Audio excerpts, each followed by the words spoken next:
Jer kada ti sa 18 godina potpišeš za Milan i uđeš u slačionicu tamo sa Ibrom, koga si gledao kao televizor u boji, i onda igraš, uđeš, debituješ na derbiju protiv Intera, ti misliš da si ti taj krem de la krem, najbolji igrač i da samo je pitanje kada ćeš ti sad tu da počneš i tako dalje.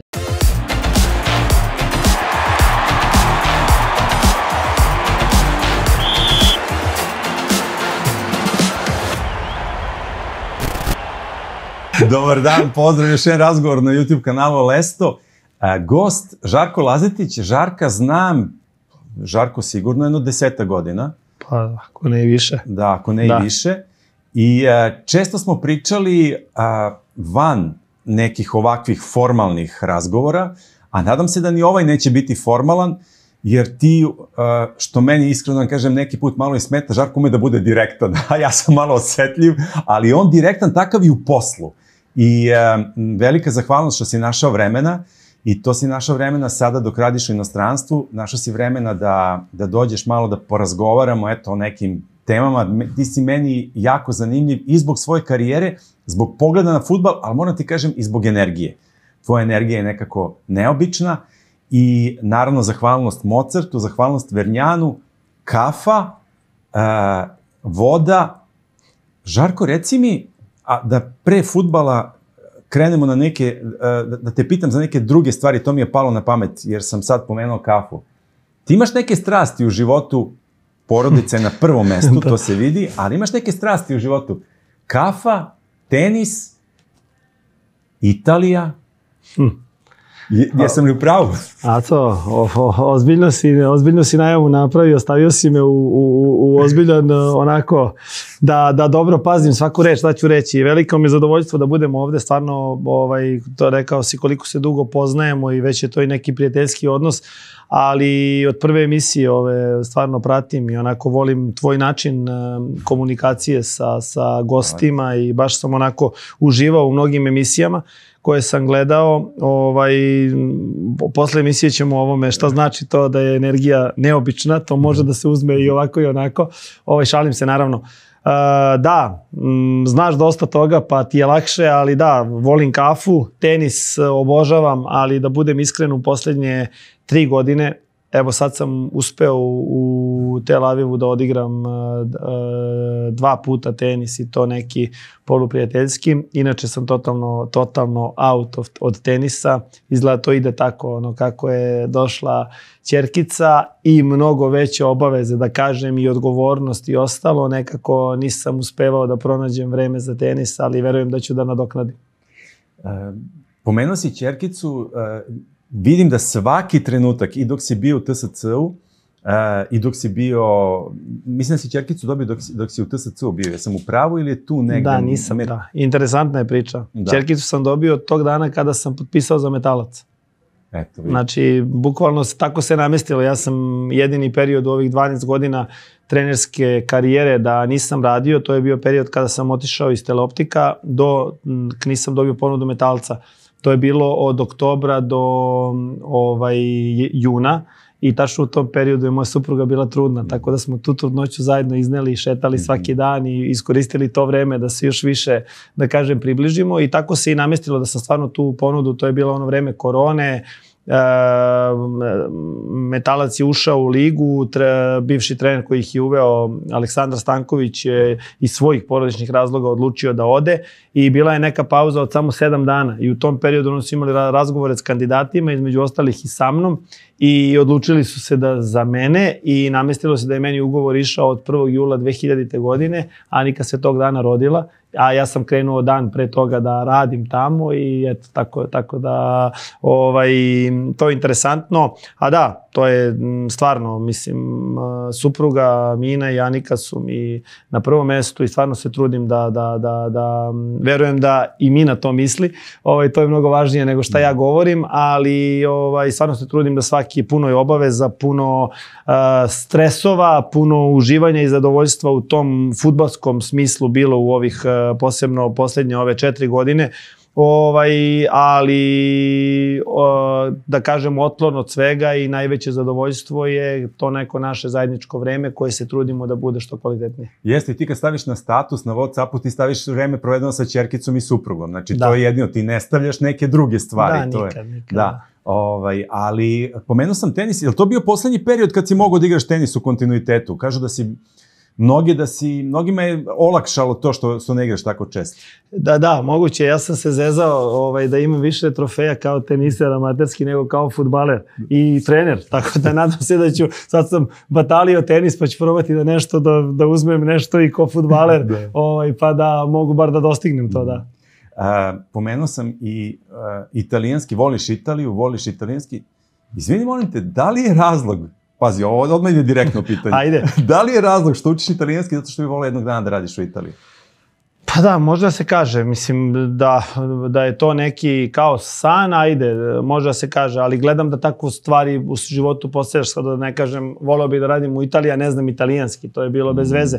I eto, to je interesantno možda, ja sam engleski kao pričao solidno, učio sam ga kao fudbaler, i ajde, sad sam ga usavršio u ova 3-4 meseca, to ide tako brzo da onda dolaze ti reči koje ni ne znaš da ih znaš jer moraš, nemaš izbora, ali što se tiče italijanskog, da, kada sam upisao trenersku školu i počeo da radim kao trener i nakon toga, godinu dana nakon toga, kada sam počeo da pomažem Ivanu u Partizanu, uporedo sa tim sam upisao italijanski, jer kao ajde, ako imaš ambiciju, to gledam da uvek nešto ima neki svoj put, cilj, nešto dalje da vidim od onoga što se sada dešava. I stvarno sam bio, onako da kažem, posvećen student 3 godine tog italijanskog, da sam došao na taj nivo da sam mogao da dajem intervju na italijanskom, da mogu da ga pričam i sada je to. Sad je malo na stand-by-u, ali mogu da ga koristim. Da, ali učiš, i čuo sam da učiš i jezik zemlje u kojoj živiš, ti si trenutno u Izraelu i čuo sam da koristiš i neku izreku. Da li možeš da nam kažeš da se ta izreka malo odnosi na tvoj život, a glasi haba na haba, hujaza kibaba. Da li ti istina? Pa slušaj, sad na tanku si onako hodaš po tanku i žici, jer je to više arapska iz neke knjige, znaš, tako da Izrael i Arapi sad je, ali okej, može da se kaže da sam koristim dosta nekih stvari koje mislim da mogu da pomognu u određenom trenutku. To je vrlo interesantna izreka. Sad kad si je već spomenuo, možemo da kažemo i šta znači, da čisto da ne bude da pričamo nekim nemuštim jezikom. Malo po malo napuni smo torbu i to je iz neke knjige koju mi je naš čuveni sportski psiholog Vlada Borković preporučio i mislim i tu knjigu, a i tu rečenicu. I tako ima dosta tih ljudi sa kojima se, da kažem, konsultujem i koji mi pomažu, jer je stvarno kompleksan posao i zahteva mnogo i posvećenosti i ono što je suština da nađeš u pravom trenutku neku pravu reč, rečenicu ili način da iz nečega izađeš i da samo prikupljaš i kao da puniš tu torbu. Da, ali ta tvoja torba i torba trenera više nije torba samo otprilike stani tu i tako dalje. Sad je i stani tu i pogledaj ovamo i prihvati ovako, ali je i psiholog i ne znam, i savjet, i prijatelj, i imaš... Čini mi se da trenerski posao nikad nije bio kompleksniji, ne samo u fudbalu, nego generalno. Da li deliš to mišljenje? Više se potpuno je, baš je tako. Mislim da ima mnogo dobrih trenera koji znaju mnogo više i od mene i od bilo kog trenera koji možda nisu uspeli da izađu na neki nivo, upravo iz tih razloga. Zato što takvo je vreme, zato se još više divim. Meni su naši košarkaški treneri, da kažem, uzori, posebno Željko Obradović, to više nije tajna, ali i mnogi košarkaški treneri, ali posebno ti stariji košarkaški treneri koji vidimo da su uspevali pre 20-30 godina kad je bilo potpuno drugo vreme i oni sami to pričaju. Baš je Svetislav Pešić, naš selektor, bivši, jel da? Ali nadamo se. Vidjet ćemo, moguće da bude. Sad je neizvesno. Okej, da, daj Bože. On je rekao kao da neće više, ali je neizvesno. Daj Bože da bude, i baš su bila predavanja i on je pričao o tome. I to je vrlo interesantno jer on je vrlo onako za mene specifičan i drugačiji i poseban. I kada on kaže na svom da objasni nama, mladim trenerima, najjednostavnije. Ranije ja uđem u slačionicu i kažem igračima da nas mora pobedimo. I objasnim to taktički šta i kako i oni izađu i ja znam da su svi motivisani da će to uraditi. A sada kada izađem i kada im kažem to isto, oni prvo što me pitaju je ok, a kako coach i zašto coach? I sada ceo proces od tog zajedničkog rada koji nije samo da ti održiš sastanak i da kažeš nešto, nego ceo taj ciklus, mikrociklus, makrociklus, mezociklus, sve zajedno je u stvari kako će se nešto tamo reflektovati, da li će biti prečka stativa, da li će ući ili neće i tako da je vrlo, vrlo kompleksno, vrlo je složeno naravno i zato je vrlo važan svaki član nekog kluba. Da ne pričam trener, pa staf, pa naravno igrači, ali svi okolo ti ljudi koji su u neposrednom kontaktu sa igračima su mnogo važni da budu, da šire pozitivnu energiju, ajde da tako kažem. Asociralo me nešto što si izjavio na jednom predavanju, mislim baš na tom predavanju kad si i ti držao predavanje kada je bio i Svetislav Pešić, na izjavu jednog čuvenog sportskog fudbalskog radnika bivše košarkaškog reprezentativca koji je rekao da kada je Zvezda osvajala titulu prvaka Evrope u fudbalu, tada su bonuse imale i čistačice. Ti si rekao upravo to, da i čistačica u klubu takođe bitna, da i prema njoj mora čovek i fudbaler i trener i bilo ko u klubu da se ponaša dobro. I ako možeš da se nadovežem na to, rekao si da biraš ljude, ispravi me ako grešim, da gledaš prvo po karakteru. Da li je to istina? Istina. I ljude igrače, ne samo da ne pričamo o stafu, ali i igrače, zaista prvi da kažem, uslov ili prvi kriterijum po kome, koji je za mene negde najvažniji je kakav je neko čovek i kakav je, i tu kad kažem kakav je čovek, ne mislim samo da je neko dobar, kao dobar čovek i to je dovoljno. Ali upravo to, da li širi pozitivnu energiju, da li je dobar saigrač, da li je dobar za grupu, kakav je kada su neki krizni momenti i to je mnogo važno za tim. Ovo su grupni sportovi, mislim da je to važno za svakog individualca. Ne vidim da ja često čitam i pratim tenisere, posebno Novaka naravno, nekako oni nemaju prava da budu negativni. Nema ko da ih ispravi. Oni nemaju prava da mnogo dugo tuguju, nemaju prava da mnogo dugo ostanu u nekoj grešci, pa nemaju prava da dođu, ne znam, jer ako se to desi, oni gube meč.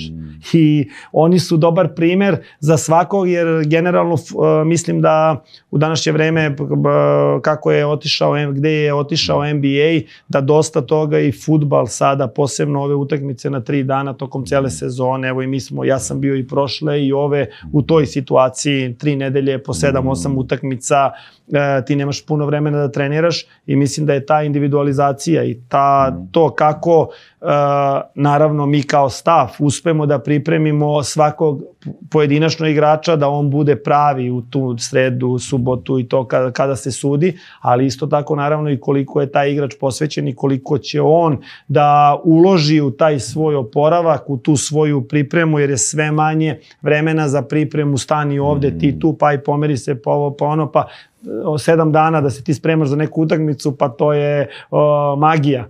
Nego je sve evo sada mi, na primjer, leteli smo iz Brage 6 sati u petak, u subotu smo imali trening i u nedelju utakmicu. I ti sad u subotu treba da pripremiš nešto i u odnosu na protivnika. Naravno, nećeš se ti, nikada se ja neću prilagođavati, ne znam koliko, ali poenta trenerskog posla je da ti daš igrače, za mene, da ti daš igračima nešto što je specifično tamo što ti možeš da iskoristiš, a koristeći neke svoje principe igre koji su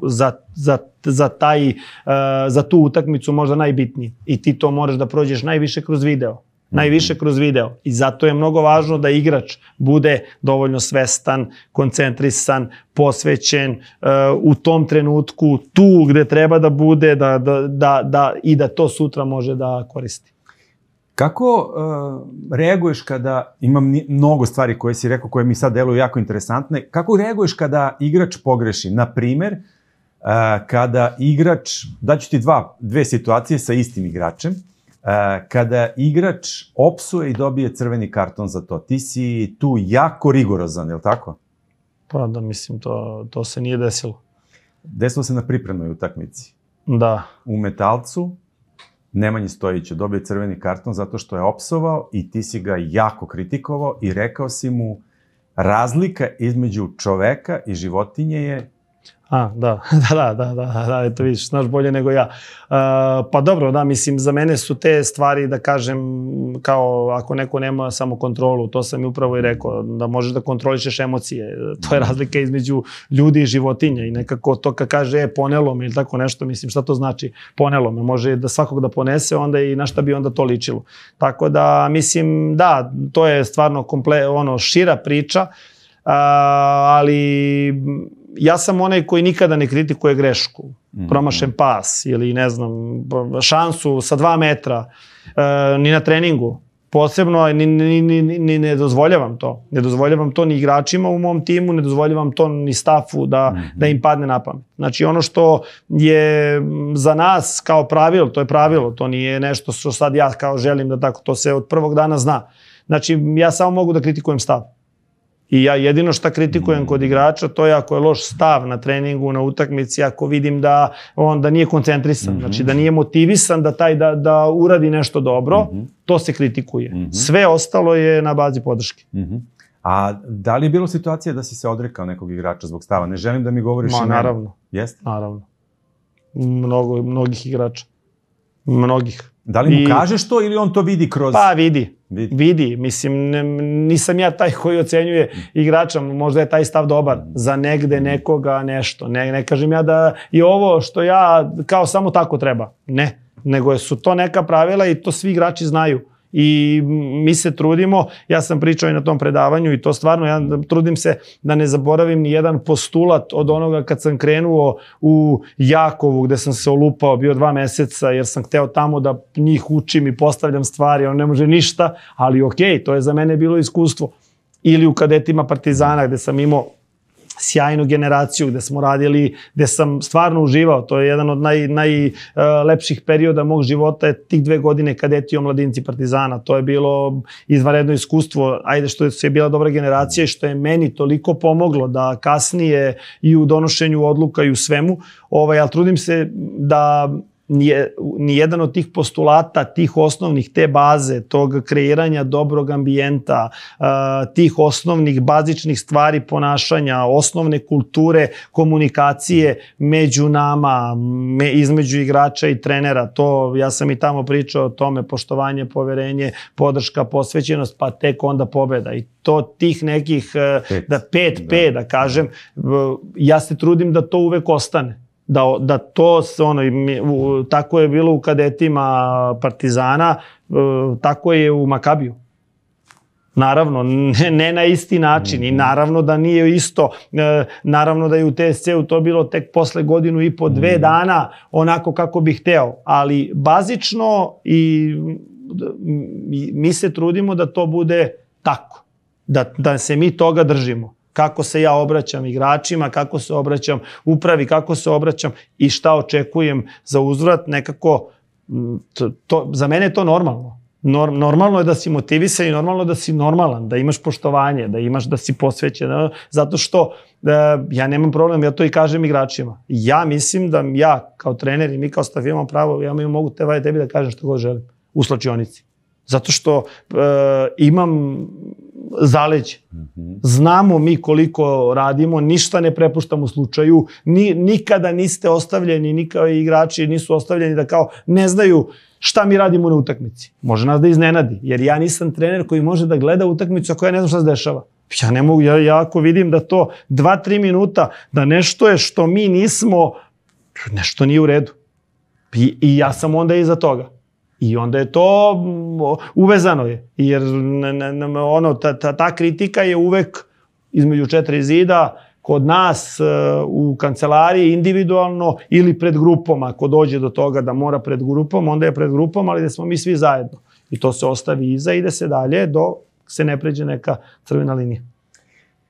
Mnogo stvari govoriš koje su zanimljive, koje su interesantne. Meni je to, čini mi se, čak i ja neki put ne mogu da vidim. Ja, na primjer, kad gledam fudbal, ja često vidim gde je problem, ali ja ne znam koje je rešenje, znaš. Da. Ja znam, na primjer, jer vidim da se ponavlja nešto, neka situacija, i jednostavno ali ja ne vidim rešenje, ali pretpostavljam da ga ti vidiš i tako dalje. Govorio si, baš na tom predavanju mi je bilo jako interesantno dokle su otišli neki drugi klubovi,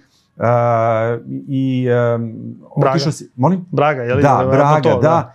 Koja... 6 analitičara, pa im mu javlja na 10 minuta, da. Ja sam prvi gledao sam polufinale, to mi isto bilo jako interesantno, odlačilo mi je pažnju polufinale Paris Saint-Germain, Borussia Dortmund. Sede analitičari jedni pored drugih i odmah seče kadar i šalje ga. Znači seče, odmah napad, baš sam gledao, seče, mislim, montira. Znači on ima utakmicu, gleda, jedan snima, drugi gleda, oni imaju svoju kameru, gledaju i odmah registruje i šalje. Ali ono što ste da te pitam za igrače, taj pred utakmicu i to, koliko imaš, na primjer, sastanaka sa igračima zajedničkih, a koliko individualnih? Znam da obraćaš pažnju mnogo na to i čak sam čitao negde na pripremama si često sedeo sa igračima individualno, pa mu kažeš ja želim od tebe to, ovo, tako dalje. To nema, za to, na primjer, nema pravila. To je onako kako osjećam u trenutku, šta mislim da je nekom igraču potrebno i kako namesti situaciju. Tokom priprema, naravno, mislim da ih rasturim sa tom pričom, da oni ne znaju gde se nalaze, jer nema utakmica, ne razmišljam da li su preopterećeni, da li nisu i tako dalje, i onda ih, pa pripreme su, kao što ranije su nas treneri tegovi svaki dan i trčiš, skačeš, jer kao ajde pa će to posle da izađe, a mi sad dajemo malo više informacija tokom priprema nego što je uobičajeno i normalno, pa onda kada damo taj break posle priprema, zato i praktikujemo 2, 3, 4 dana i onda vidimo, kad se vidimo, onda pravimo individualne razgovore, puštamo neke i vidimo dokle je to otišlo, šta se njima, šta su oni ukačili, a gde smo preterali, pa više nema razlike ni između sivog i crnog i tako dalje. Ali oko toga stvarno ne postoji pravilo da mogu sada da kažem imam toliko sastanaka, imam onoliko sastanaka. Znači to stvarno, posebno u ovom sada i prošle godine i ove, kada imamo toliko često utakmice i nemamo mi vremena da ja bi idealno sada da me pitaš mikrociklus, ja bi u ponedeljak uradio korekciju naše igre, pa bi onda utorak već pustio neke delo naše ofanzivne, pa bi utorak pustio našu defanzivnu, šta smo radili i šta bi trebalo za sledeću, pa bi u sredu ih možda pustio, pa bi u četvrtak pustio protivnika defanzivno, a šta mi želimo ofanzivno, pa bi u petak i onda bi svaki dan bio neki kratak video, nešto i tako dalje. Sada je to, se svodi na kako vidimo igrače, kako vidimo ko je u kom, kakav je bio na prošloj utakmici. Nekada, na primjer, to sam od prošle godine počeo da praktikujem, nemamo sastanak pred utakmicu. Nema timskog sastanka pred utakmicu, nego budu samo nekada individualni i sa svakim igračem prođem neke detalje koje mislim da su važne, a nekada budu grupni. Pa napravimo poseban video koji je za odbranu, poseban za srednji red, poseban za napadače. I onda tokom dana napravimo ono i onda bude pred utakmicu, na primjer, motivacija. Nekad mislim da i ne treba motivacija, vidim da su motivisani, da su dobri, osjećam ih da je tako. Pa nekad pogrešimo, jer to je stvarno ono što je u stvari čar, da kažeš, ovoga posla, da nema pravila u tom smislu. Ja sam onaj koji ne voli rutinu. Je li ok da ja ovako sedim? Naravno, ne, kako god želim. Da. Nemam rutinu u tom smislu, nema istih treninga dan pred utakmicu, kao sad mi dobijemo, pa kao ja sam imao jedne godine i kao fudbaler, pobeđivali smo, pa kao stalno isto, cele nedelje isto, mislim, to su stalno je drugačije i stalno je od onoga šta vidimo na utakmici, pa uradimo analizu, pa onda ubacujemo često individualni rad, često grupni rad, nešto što vidimo na utakmici se nekom igraču ponovilo, probamo kroz video i kroz treninge da mu pomognemo da dođe do toga da to može da radi. Tako da sam protiv bilo kakve rutine. Sad to radimo i to je sveto pismo. Ne, nekad ih osjetimo da ne treba, nekad ne pustimo analizu protivnika, nekad samo nas, nekad ne pustimo... Našu analizu se retko desilo da nismo puštali, našu, uglavnom se nama više bavimo, ali se dešavalo da samo pustimo neke detalje koje želimo da radimo i da je to. Pa onda koristimo neku drugu utakmicu. Dosta je sad to uvezano, na primjer, i dosta mislim da to onako može da bude sad ja kao dajem sebi za pravo da možda dam savjet i nekim kolegama, ali ranije kao hoćeš da bude sve školski. Uradiš utakmicu pa da mora da bude analiza te utakmice. A ono što smo počeli da praktikujemo, na primjer nama se desi igramo u našoj ligi protiv tima koji je skroz nisko dole i samo uglavnom smo u organizaciji napada, reakciji po gubitku lopte, završnoj trećini i tako dalje. A onda igramo u Evropi protiv tima gde smo više nisko, branimo se, oni nas spuste jer su kvalitetni i ne možemo da dođemo u toj meri gore i više nam trebaju neke druge stvari iz naše ideje igre. I onda, naravno, to što smo imali na prethodnoj utakmici, organizaciju napada, završnicu, zadnju trećinu, posjed lopte 70%, očekujemo, a onda sledeću, ne znam, igramo sa Partizanom, pa i Zvezdom, pa onda opet, ne znam, sa nekim tako ko će biti dole, onda to puštamo pred tu utakmicu. Ne bude baš analiza odmah urađena i kao uradimo je mi kao staff, vidimo šta je dobro, šta je loše. Uradimo neke korektivne detalje sa nekim individualno ako nije uradio, ali timsku analizu ostavimo da bude i nešto dobro i nešto što treba da popravimo kada očekujemo utakmicu koja je sa sličnim protivnikom, odnosno gde ćemo više biti u toj fazi igre. Ono što je interesantno kada si pričao i na tom predavanju, a volio bih da mi kažeš da li imaš neki podatak u tom smislu, je da je razlika između domaćih takmičenja, pričam tada o Srbiji, i evropskih brzina, to jest brzina reakcije. Brzina donošenja odluka. Brzina donošenja odluka. I to sam pričao čak s jednim čovekom, nije toliko trenutno poznat trener, on kaže da je tu razlika između srpskih igrača i igrača u ostalim delovima Evrope, sveta. A to je ta odluka na kraju i odluka pod pritiskom. Kolika je reakcija, koliko igrač ima vremena da razmišlja? Da li ste nekad merili u Evropi? Koliko vremena ima da razmišlja? Ne može da, mislim, teško je da se to izmeri, zavisi naravno i od tima do tima i pozicije i gde, ali ono što je suština i šta sad vidimo u kom fudbal ide smeru, to je da su većina vrhunskih ekipa kompaktne i da su mnogo mali ti prostori. I šta je interesantno, ti sad ovdje imaš, pa ne znam, ranije je bilo, pa kao kriješ, pa se ne zna tim, pa se ne zna pa ne znam, iznenadiš i tako dalje. Mislim da danas je sve toliko dostupno. Sad svaka utakmica obavezno, mi na primjer Ligu Evrope, ti dobijaš svaku utakmicu taktičku kameru od protivnika. Ti vidiš tamo sve na dlanu i ti sve možeš i ti sigurno, svaki trener sigurno vidi gde je neki problem, gde je neka mana nekog protivničkog tima, našeg tima i tako dalje.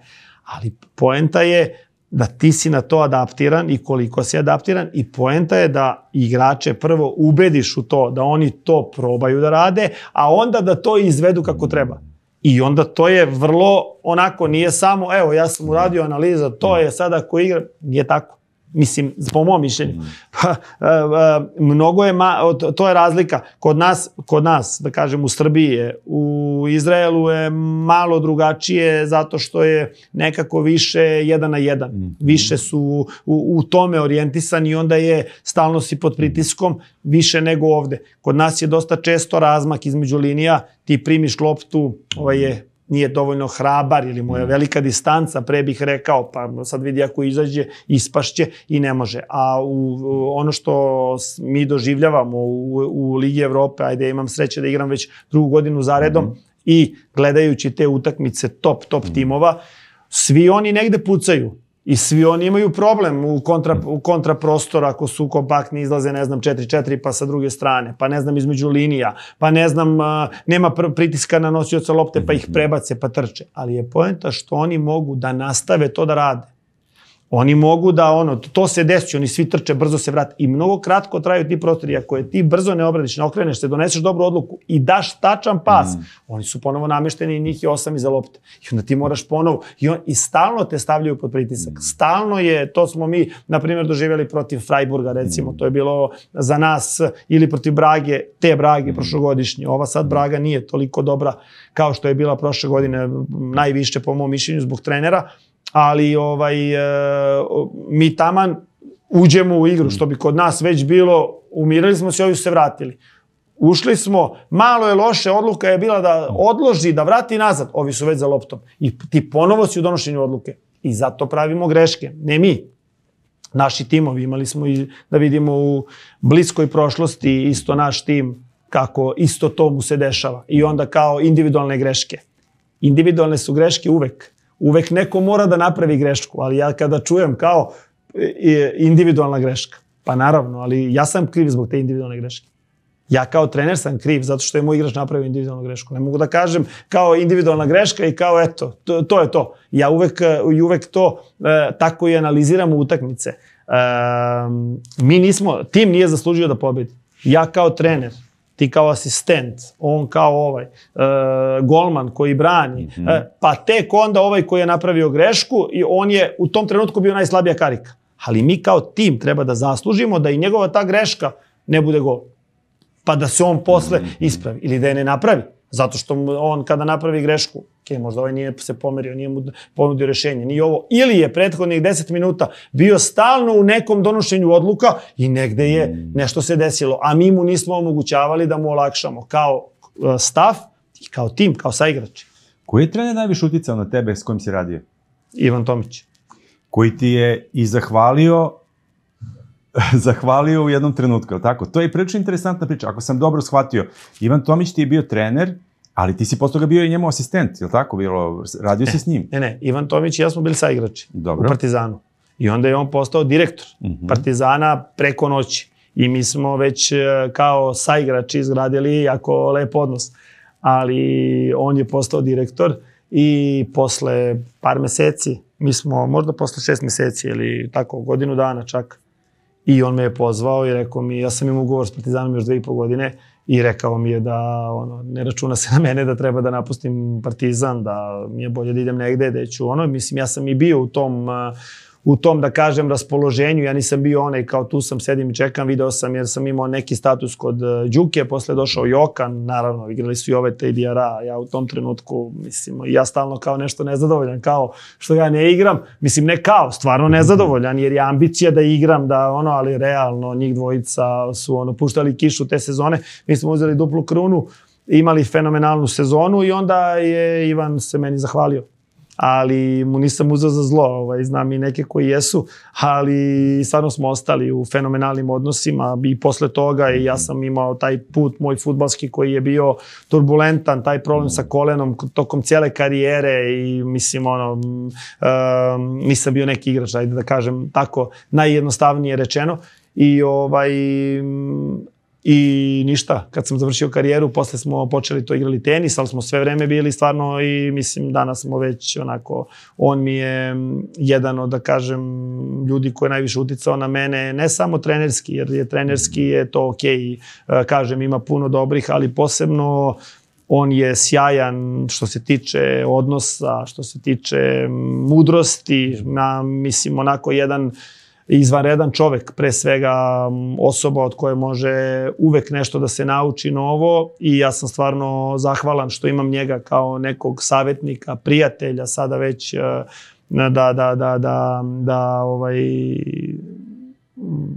ni malo mu to nisam uzeo za zlo, čak mi je verovatno pomogao. Kada je bio taj trenutak da si rekao sebi, ipak ja nisam taj nivo koji očekujem od sebe u igračkom smislu? Da li se sećaš možda momenta ili... Pa da, u igračkom smislu ja sam imao problem veliki sa samopouzdanjem, odnosno mislim da mi je to negde sada kvalitet. Tada sam bio svestan da nisam neki igrač. Ja sam bio svestan da svih svojih mana.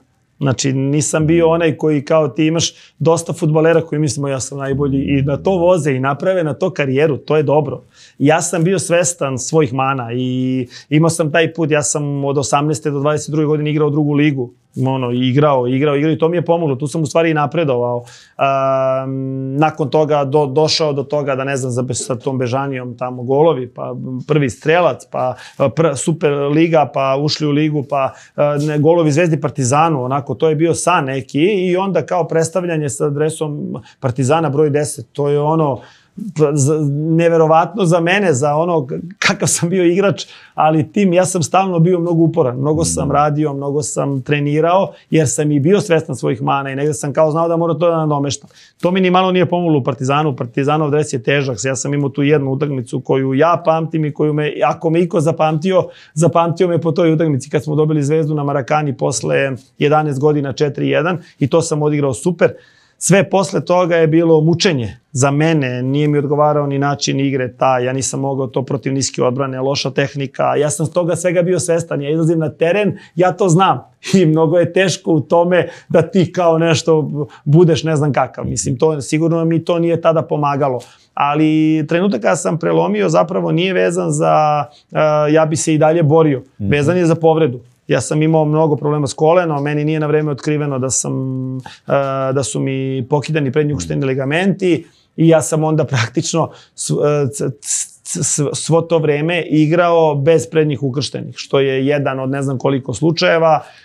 Naravno, tu je čuveni Andra Milutinović koji je to uspeo da hendluje i onda kad smo mi saznali to, jer sam povredio meniskus, urađena mi je operacija u Grčkoj i oni su rekli ti nemaš prednje ukrštene, ali to je stara povreda, cepaj tako koliko još budeš mogao.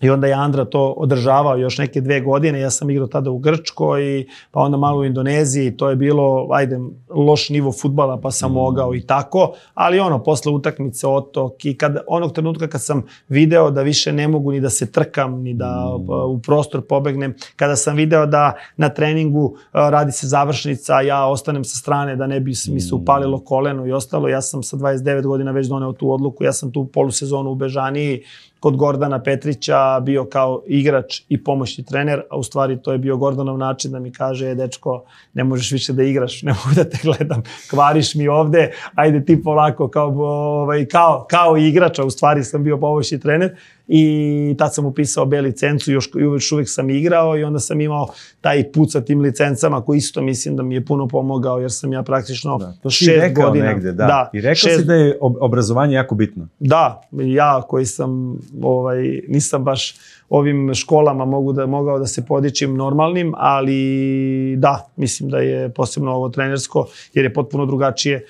I mislim da je mnogo važno i ja sam imao B licencu, pa A licencu, pa nacionalnu pro i pro. I to je praktično ta nacionalna pro i pro je po 2 godine, ove su bile po 6 meseci, godinu dana tada. Praktično 6 godina prvih sam sve vreme imao neku i to je jako dobro. Jer te stalno vraća u to što je osnova, mislim, što je alat, trening, na koji način i upravo ono što si malo pre rekao, da vidiš problem, da nađeš način kako da ga rešiš, pa onda ovo što je još kompleksnije, da ga predstaviš igračima i da ih ubediš u to i da oni to naprave transfer toga na samoj utakmici. To je, da. Da, i to si rekao isto na tom predavanju, nikad ne odstupam od svoje ideje. Ona može da bude, da se različito sprovodi u delo, ali moja ideja uvek ostaje moja ideja i citirao si da ako treba da nastradaš na svoj način. Pa da, nisam to promenio, ajde ti, ispada nam ovaj podcast analiza toga što sam ja rekao tamo, ali okej. Da, drago mi je da si to tako pažljivo pratio. Mislim da je ideja krucijalna. I mislim da su principi igre nešto od čega mi ne smemo kao treneri da odstupimo. I to je nešto, mislim, ja nikada nisam analizirao utakmicu, pobedili smo ili izgubili. I sada to je nekada za igrače mnogo komplikovano, jer mi pobedimo i ja se pojavim da je sve bilo loše. Da nije bilo dobro. Gde onako pokazujem im šta sve nije valjalo, šta treba da popravimo na neki svoj način, naravno na neki način koji gleda, trudim se barem da bude pozitivan. Mogu skinem jakam? Naravno. Trudim se da bude pozitivan, ali gledamo šta i zato što mi uvek analiziramo principe i mi analiziramo to što smo trenirali. I ja ono što sam malo pre rekao, to je negde odgovor na tvoje pitanje da je suština da treba da znamo šta se dešava. I ja tražim od igrača i to je tako išlo. Na primjer u TSC-u, kada dođem i sada uđeš i pitaš igrače, recite mi, ajde, kakva je bila utakmica. I oni prvo krenu da pričaju kao da su iz tvoje profesije. Nismo imali sreće, oni su više želeli, kako se zove, imali smo šansu, onda smo mi promašili, onda su oni dali, onda smo mi i tako dalje i tako dalje. I onda vremenom vremenom, jer to je, edukacija je, kao što smo se mi edukovali, ja mislim da igrači treba da se edukuju, da treba da prepoznaju stvari, jer je u stvari suština, kad dođemo i do te Evrope, suština je da igrač prepozna. Suština je da on prepozna kad šta treba da izvede, kad je to da je brzo, a kad je da on možda umiri i da možda mi uspostavimo neku kontrolu. Ali ako mi svedemo samo na to, onda trener nije potreban. Jer ja često i kad pričam s kolegama, kažem, pa nije prepozno. Naprimer, kažem, nije prepozno, ali mi ga nismo obučili da on prepozna. Znači, mi imamo odgovornost da on to prepozna na utakmici u tom trenutku. Našim načinom rada, komunikacije. I zato je, izvini, samo da to završim, mislim da je mnogo važno, svakog dana mi treniramo principe. Kroz funny game, kroz neku igru zabave, mi treniramo neki naš princip. I to je, znači, ne kažem da tako treba. Ja samo kažem, ajde, tu sam ja, sad razgovaram sa tobom, pa pričamo o onome način na kojim radi moj stručni štab i kakvo pokušavamo da kreiramo okruženje, ambijent, je to da mi treniramo principe, trudimo se da sprovodimo principe, analiziramo principe, bez obzira na kako se zove, rezultat. Ono što je zanimljivo da ti preuzimaš na sebe... Ili uprkos rezultatu. Da, razumem. Ono što je zanimljivo da ti preuzimaš na sebe odgovornost. Mislim, ja sad shvatam da svako od igrača ima neku vrstu odgovornosti, ali meni deluje kao da ti najviše, kao trener, preuzimaš najviše na sebe odgovornost, na sebe prebacuješ da ako nije bilo sprovođenje, ne rezultat, nego sprovođenje principa. Ja sad pokušavam da izbegnem to, jer čini mi se da filozofija trenera koji da više ne razmišljaju samo rezultat, nego je više bitna ideja i principi. Je li tako? Ako sam u pravu? Nije više bitna. Nego je bitno da postigneš rezultat sprovodeći ideju i princip. To je point. Ja kažem, ja sam to govorio i u TSC-u i sada kažem i mojim igračima u Makabiju, neću samo da pobedim. Hoću sa stilom. Hoću da znam šta hoću ovako da izgledamo kao što smo bili juče na treningu ili na ovoj utakmici, hoću to da radimo. Hoću ovako u visokom presingu, ovako u niskoj zoni, hoću ovo da branimo ovako, da znamo šta radimo. Ne da se desi slučajno i za ovaj promaši kao dobro je i tako dalje. Naravno i to, ali to će se nekada desiti. A to mi treba da zaslužimo time što znamo. Ja kažem igraču, ako mi izlazimo mojim igračima, ako mi izlazimo na utakmicu i ima jedan od vas koji ne zna u bilo kojoj fazi igre šta radi, mi smo u problemu. Mi nismo tim, ja nisam trener koji izađemo pa kao ajde desi se, pobedili i tako dalje. Ne, mi mora da znamo. Ako ne znamo, to je moj problem.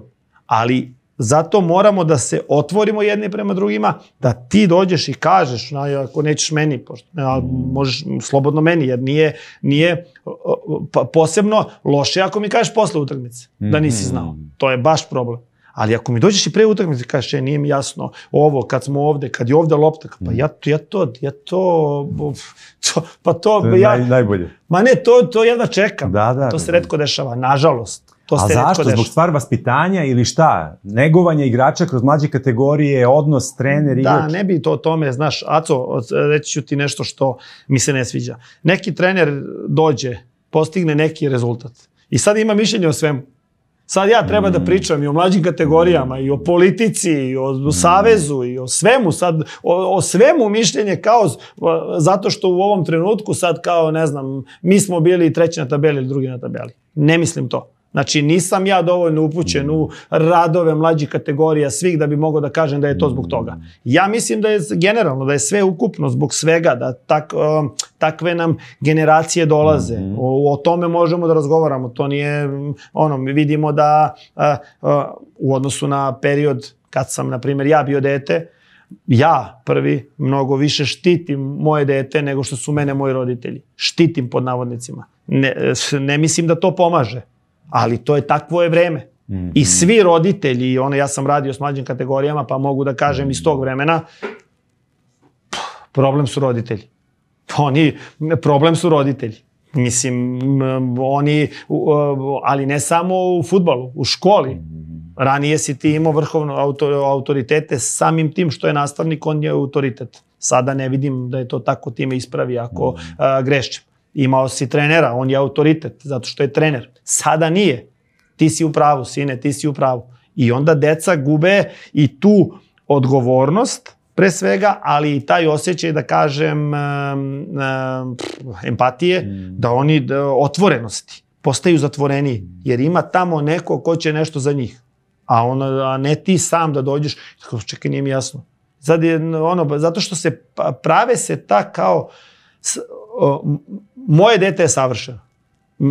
I to negde ostane kao i postane neka stidljivost i neka zatvorenost koja ne mislim da je dobra, da kao ti to nešto ne smiješ. Evo ja sebi zameram, ja sam imao konačno priliku da priđem Željku Obradoviću, pošto niko neće da me s njim upozna i nisam to uradio u restoranu. Znači svi mi to imamo negde, nešto, bili smo u restoranu, ali vidio sam da je priča, jede čovek, ja već i nisam prišao, iako sam ja njemu prišao pre 15 godina u Grčkoj, ali to je tada bilo. I eto, na primjer, nije to sada ja kao nešto kritikujem, nego svi mi imamo to negde u sebi, ali negde je, mi se zato i trudimo kao stav da sa igračima napravimo odnose, da imaju tu slobodu da mi kaže nije mi jasno. Ja se toga na neki način i plašim, da mi ne postavi neko pitanje koje, da li a s druge strane jedva čekam to. Jer ja i često govorim igračima, slušajte, nije ovo sad, pa sad ovo ovako i sad to mora tako. Jer mora tako u smislu tebi to ne odgovara kao igraču, na primjer. Nego sad ajde možda da te mnogo širim ja priču. Ne širim, čovjek, sedimo pričamo. Znaš šta je poenta priče? Zanima me sve, ili si mene, nadam si vas. Da, poenta priče moje je, ja sam negde u jednom trenutku prebacio da u odnosu na ideju igre, principe igre i tako dalje, pravim formaciju i pravimo u odnosu na karakteristike igrača. Ranije sam se slepo držao, hoću ovo, ti vi stojite ovde, krila ovde, ovo, a nemam te igrače. Nije reprezentacija, pa ti možda selektiraš koga hoćeš i možeš da dovedeš, ne znam, da dovodiš 2-3 godine, pa igraš na način. I onda to je dokaz i tome, na primjer, TSC. Mi smo tamo igrali prve godine, Ratkovi i Buća su se uvezali, 2 napadača i mi smo igrali nešto što ja nikad nisam zamislio da ćemo igrati. 3, pa 1 zadnji vezni, pa 2 prednja, jer se pojavio Luka koji nam je tu doneo nešto, pa Luka i Đakovac, pa 2 wingbacka i 2 napadača. Mislim, nikada o tome nisam razmišljao. Ali smo krenuli kilavo, je teško dajemo, organizovani smo, nismo. Igrač koji nam je došao, Buća Jovanović, koji treba da bude tamo na boku, ne snalazi se i kao ajde probamo, i to krene. I vidimo, ukačili su se i cijela sezona ode tako. Što smo, na primjer, posle probali ponovo sledeće sezone, ali isto taj Buća nije uspeo da se ukači na taj način sa karakteristikama koje su imali Rakonjac i Milovanović. Recimo. A nisu oni lošiji igrači ili bolji od Ratkova ili nešto. Jednostavno, oni su se sa svojim karakteristikama ukačili jer su ovi mogli, ovaj je mogu i u prostor i da skoči i tako dalje. I tako, ajde sad da te ne davim, ali suština je to da ti kao uklapaš karakteristike igrača i da u odnosu na to praviš njima neke pozicije za mene, a ne da ja se slepo držim pozicijama i a da ih stavljam na neke koji njima ne odgovaraju. Zato je potrebna ta otvorenost igrača. Ponavljam ponovo, ne posle utakmice. Nekad prođe neko vreme pa mi dođe i kaže meni nije odgovaralo, ti si me stavljao ovde, a ja sam ovde. To je alibi. Nego odmah, ako već znaš da je to tako, onda reci, a ne, igraš to, pa igraš, pa vidiš da ne igraš dobro, onda meni ne odgovara pozicija. To je već onako, ali samo je to način komunikacija, ali i način komunikacije. To da je pozitivno, da hoćeš da pronađeš rešenje, a ne to što si ti rekao, ti vidiš problem. Ali ne kažem da ti nećeš da radiš rešenje, ti nalaziš u svom poslu, naravno, ali da samo je ta otvorenost, kao to sam počeo kao prekid, ne kažem da ovako, ja verujem u ovo, ubedi me da treba drugačije, ajde, jer nema, za to, na primjer, ne postoji sveto pismo, ne postoji zapisano, ne, ovako se bolje brane prekidi ili lošije, recimo, nego je sve stvar koliko veruješ, to je to. Tvoj brat je Nikola Lazetić, ima vas trojica braće i ispostavilo se to da znamo da smo na više načina povezani i tako dalje, s moje strane porodice, s familije i s tvoje.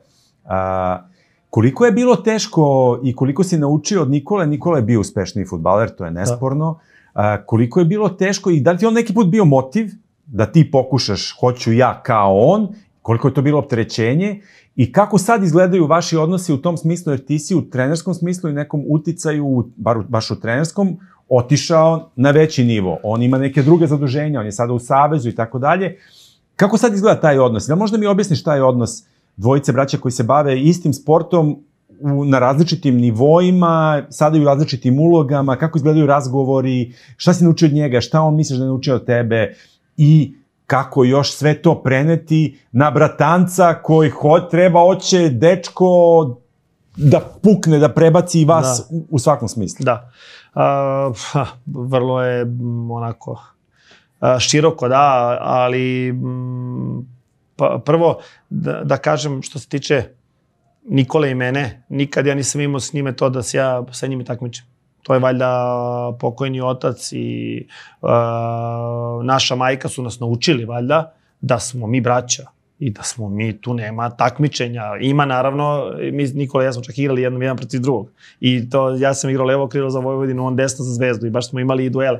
Ali u tome da, takmičenje, ali da se takmičimo ko je uspešniji, mislim, ko je kao, da ja ne, nikad mi to stvarno nije palo na pamet. To je bilo, meni je, stariji brat, Miljan, Nikola, oni su za mene, to je to. Nema tu šta ja s njima, ja sam uvek mlađi brat. Mogu ja da budem, Mourinho i Guardiola zajedno. Ja sam mlađi brat od Nikole i od Miljana, oni su moja starija braća i to je to. To je, iz kuće i ja ka njima ću uvek imati poštovanje i oni su meni uvek podrška i ja njima i stvarno tu imamo, mogu da kažem da je odnos Nikola kao igrač, od njega sam mogao da naučim puno. Mi smo dva potpuno različite osobe, ne samo što smo stvarno različite osobe, nego po karakteru, potpuno smo različiti, on je impulsivan, sve odmah i tako dalje, ja nisam takav i njemu je to i donelo i da takvu karijeru i sve ostalo fudbalsku, super nam je odnos.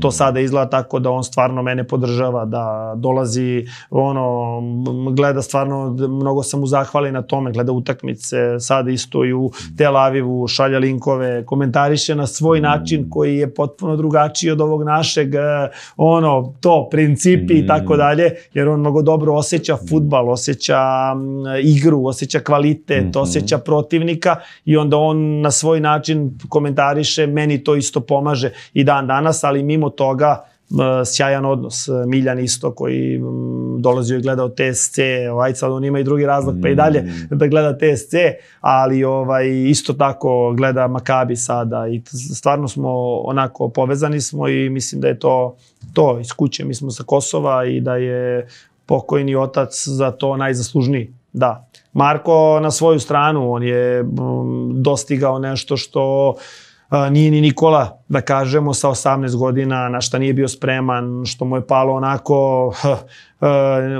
ne da nije bio spreman, nego ni blizu toga da bude tamo i onda je to sada sve ovo nosi posledice toga, sve što mu se posle toga dešavalo. Jer kada ti sa 18 godina potpišeš za Milan i uđeš u slačionicu tamo sa Ibrom, koga si gledao kao televizor u boji, i onda igraš, uđeš, debituješ na derbiju protiv Intera, ti misliš da si ti taj krem de la krem, najbolji igrač i da samo je pitanje kada ćeš ti sad tu da počneš i tako dalje. A daleko je od toga. Imao je težak ovde put, da nije igrao mnogo dugo, odnosno igrao je za mlađe kategorije, što nije dobro bilo kad ih je već prevazišao, sa prvim timom trenirao, pa ne igra, pa uđe minut, pa ide na veštak, pa i tako dalje. Aj sad nije to da ja njega nešto branim, nego on to zna. Ja sam i tada to znao i teško je bilo da on odbije Milan. Da on kaže neću u Milan, jer je imao i druge ponude za koje sam ja više bio, da sad ne spominjem koje, ali naravno, kako, mislim, da odbije, da kaže neću ja u Milan, rekao mi stric da mi je bolje ovde, kao, mislim, to bi bilo malo isto, da. I okej, sve što nije doživljavao, ja lično, na primjer, sam kroz mlađe kategorije doživljavao svašta u smislu neigranja, pa ti tu očvrsneš. Za sve te ultra talentovane igrače je mnogo zeznut taj period kada oni počnu da se suočavaju s time da nisu oni jedini, najbolji, bogom dani, nego da takvih ima još. On je to počeo da doživljava tek u inostranstvu, jer je on ovde bio stalno najbolji, oni dobiju 7, onda 5, oni dobiju 1, onda 1, i stalno je on, zato što je bio bio najbolji, mislim, jedan od najtalentovanijih, hajde da tako kažemo. Da. I onda ti odlaziš u neki svet, u neko inostranstvo, da ne znaš jezik, da je klub takav, očekivanja, i ti se suočavaš sa time, a pritom imaš neigranje, tamo doživi neku povredu i onda se mučio, 2 godine mučenja. I sad, evo, drago mi je da je u pravom klubu gde treba, uhvatio je neku minutažu i naravno on je sad nestrpljiv, on misli da sad svit, da treba da ne znam šta, da svaku utakmicu polomi prečku i probuši mrežu, a ima rupu od godinu i po i sada puno radi, puno trenira, posvećen je, trudi se i ja u njega nenormalno verujem i mislim da je pitanje samo momenta da sad mu dolazi ovo što je i počeo da igra na naplatu, to što je imao tih prvih godinu i po u Milanu, jer ako ćemo da citiramo, danas dosta citiramo isto još jednog košarkaškog trenera velikog koji stvarno je poseban, to je Duško Vujošević. I on je to rekao i to je za mene stvarno tako i to tako i treba posmatrati da vreme rada i vreme ubiranja plodova se mnogo često, posebno u sportu, ne poklapaju.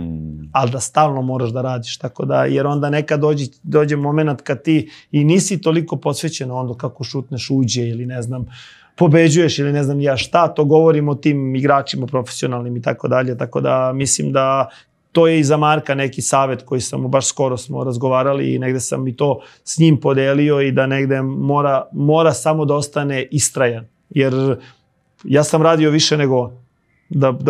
Da budem do kraja otvoren, a šta u fudbalskoj karijeri ništa posebno nisam postigao. Svi rade. Nije to kao ali kada si talenat i radiš, sigurno će biti nešto dobro. To je pričao baš jednom Aleksandar Mitrović ovde. Kaže, kad sam najviše isto je tako, radio, nije mu se vraćalo, a onda, kaže, desilo mi se posle izvršnog vremena, padne lopta, udari me u butinu, kad ja ne vidim, udari me u butinu, uđe u gol. I Marko stvarno radi, a još je imao peh,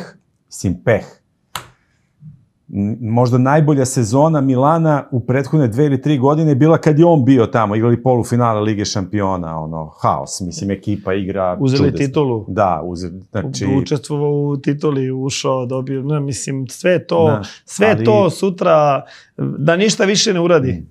Imaće šta da priča deci.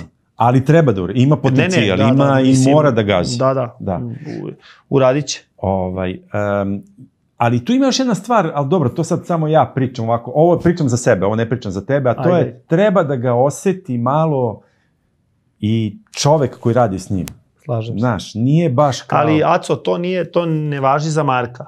Znate, ti ne možeš ni da zamisliš u kojoj meri i koliko puta se dogodilo da meni kažu, on je specifičan. Posebno u poslednje vreme. Znam. Za svakog mogućeg igrača. Znaš, on je specifičan, treba mu podrška. Pa čekaj, kome ne treba podrška? Da. Pa svakom treba podrška. Mislim, ja ne znam igrača kome nisam, mislim, i to je, način rada je kroz podršku. Ali naravno, šta i on daje za uzvrat, šta on emituje, na koji način. Sve je to, nije to, sad Marku treba i sad treba neko njega da on može šta hoće. Treba i on da zasluži podršku. Trebaš ti kao igrač da zasluži da te taj trener sutra istrpi, podrži, veruje u tebe i tako dalje. A to ne zaslužuješ samo time što ćeš dati golove. Jer onda se samo tvoj rad vrednuje da li je gol ili nije gol. Znači, to nije to. Sve je. Kako sediš na ručku, kako komuniciraš sa saigračem, kako komuniciraš sa trenerom, sa pomoćnim trenerom. Evo sad ja kao trener sve to ocenjujem i sve mi je to važno i nekad u tim finesama neko ne počne ili pošle utakmicu. Šta jedeš na dan utakmice, a ako je nešto slučajno se omaklo našem doktoru ili nutricionisti, pa da li to jedeš, a možda ja lomim glavu 2 dana sa stručnim štabom, da li će Aca ili će Žarko. I onda prelomi to. I to možda promeni život. I to se dešavalo prošle godine. To se dešavalo u TSC-u mnogo puta, jer su je bilo puno dobrih igrača i male razlike. I neko je posle toga, zato što je na ručku bio i zato što mu nisu bila spuštena ramena i radi trening kao nego je bio vedar, otvoren i ja u to verujem. Kad su male nijanse, naravno, nisu svi igrači isti, ne može svako da isto trenira i tako dalje, da ne bude sad ja sam kao neki prorok, ali igrači znaju, zna svako kakav mu je status i zna da je da je egal, da se lomi između njega i nekoga, možda da počne neku specifičnu utakmicu zbog svojih karakteristika, protivnika, šta želimo da eksploatišemo, šta smo trenirali, vide po onome, menja markere, ne menja markere i ti tu tad moraš da budeš, da ti je stalo, da si otvoren mnogo više ili više nego da si kao, vidi znaš kako igrači to, nije siguran da ću ja da igram. Znaš kao, ali to nema veze, sad naravno to igračima teško da shvati, ja sam bio igrač pa i to znam i trudim se razumem naravno, ali to nema veze sa tobom. Znaš, to nije, jer mnogo je teško to pomeriti i to je i Marku problem bio, verujem da ga rešava. To nema veze s tobom sad, kao tebe neko neće da stavi ili hoće da stavi. Mnogo je kompleksnije od toga. I mi potrošimo ja napišem jedan tim, na primjer, moj je princip da pre utakmice sad za vikend, ja napišem neki projektovani tim za sledeći vikend.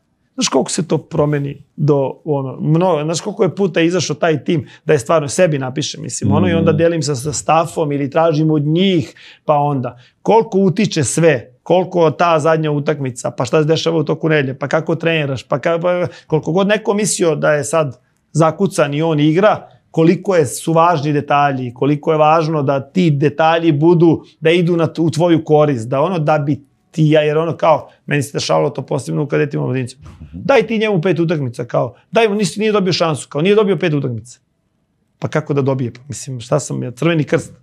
Treba da zasluži. Treba da zasluži tih 5 utakmica, a ne 5, 15 će zaslužiti. A mora da mi vidimo da on to zaslužuje, a ne da to bude, ja njemu dao, i za tih 5 utakmica mene oteraju, šta? Ali ja njemu dao, kao zato što šta? Ti mi tražio. Mislim, nije tako. Sve je uzajamno. Koliko je teško da dođeš na taj... I da li ti imaš veći motiv? Ajde, osetljivo je pitanje, sad opet ćeš mi ti okrenuti na svoju stranu. Da li je teže da kada kao vrhunski igrač, kada ulaziš u trenerski posao kao igrač koji nije bio vrhunski, ili kada ulaziš u trenerski posao kao vrhunski igrač? Ne znam da li sam... To pita i vrhunske igrače. Šta mi želi je to tebi otežavajuća okolnost bila? Shvataš, da li je kao, dobro, Žarko Lazetić, pa da li će on biti trener, vidjet ćemo, nije bio sad vrhunski igrač i tako dalje. Sigurno. Pa sigurno da, pazi, tu nema dileme. Znači, sigurno da vrhunski igrač ranije dobije šansu. Razumeš? Ali ja se uvek držim toga, dobiti šansu i iskoristiti šansu je mnogo velika razlika. I ne samo za trenere, za igrače, za uvek. Znači, sigurno da će neko na svoje ime da dobije šansu ranije nego neko koje nema ime. Sigurno. Ali ja se ne bi ni s kim menjao. Znaš, ja ti govorim, ja sam krenuo Srem Jakovo, na primjer. I onda sam, sad kad bi put trebao da biram, pa ja ne znam da li bi nešto promenio. Taj put trenerski, za sada, ja ajde da imam mnogo sreće ili imam dobre savjetnike, supruga mi je pametna, dobro me i ona savjetuje, zvezde su mi naklonjene, šta god, ali ne bi ništa promenio. Nijedan, razumeš me? Jer bilo je mnogo izazova, bilo je mnogo nekih, kako se zove, teških momenata, da kažeš. Ko je najteže bio? Pa najteže je bio kad nisam radio. Tih 7 meseci. Pa da, to je bilo najteže. Tad smo se i družili, tad smo se i viđali, tad si i zvao. Posle toga, redko da posle toga negde pred utakmicu, negde čujemo se, razmenimo poruke, ali dobro, okej, evo. Da, pa okej. Hvala ti, ali da, meni stalno mi svetli, ali telefon zvoni mi, ali nešto, si menio broj? Da, nemam pojma. Da, nisam primetio. Mnogo poziva, ali nema veze, razumem te. Srećamo se na pumpi smo se sreli jedno. Da, ustručavaš se verovatno. I reci mi, šta ti znači to kao da te okrenem na moju stranu? Šta to znači? Na koju stranu da okrenem? Ne, da okrenem na tvoju stranu. Ne, rekao si kao ti ćeš me okrenuti na tvoju stranu. Šta to znači? To znači da ćeš ti protumačiti na svoj način, razumeš? A ja ne želim da ti protumačiš, ja želim da protumačiš na najpozitivniji način. Na tvoj način. Na moj način. Ne. Igor, hoćeš da mi daš, molim te, onu svesku, molim te, zato što me Žarko bio kritikovao nešto, kao da vidim da li si se spremio za razgovor. Slušaj, ja tumačim trudim se da tumačim uvek na pozitivan način.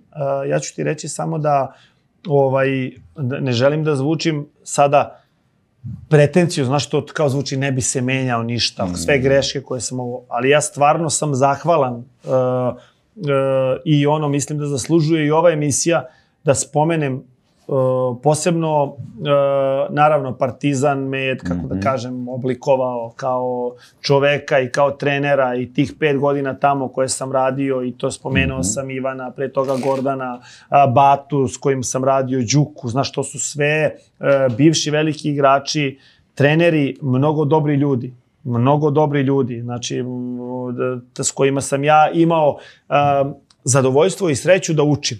Ali mislim da ljudi s kojima sam radio kao rukovodioci posle toga, Dragoljub Vukadinović, Bojan Leontijević, Jano Žemberi, Sabor Špalađi. Mislim, to je, šta je, ne znam, ajde da ne bude, ali ja ću reći krem de la krem. Što se tiče ljudstva, što se tiče odnosa koje smo mi izgradili, da ja mogu da kažem sada da smo mi prijatelji.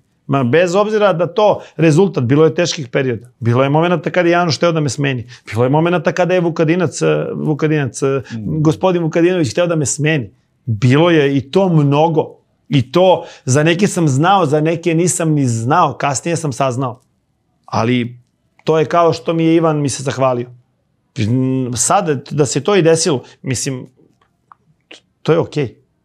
To je okej iz ove perspektive. Naravno da trener zavisi od rezultata. I mi da nismo imali rezultate u TSC-u, ja ne bi bio toliko dugo tamo. To je sigurno. I naravno da je bilo momenata teških. Ali nekako taj odnos je bio sa mnogo poštovanja. Sa moje strane, jer se i podrazumeva. Trener, ti moraš da znaš ko je tebi nadređeni, ko je iznad tebe. I ja se tako ophodim i sa igračima i sa čistačicom, što si malo pre spomenuo. Ali predsednici klubova, posebno kod nas i ti rukovodioci, znaju da budu i ovakvi i onakvi.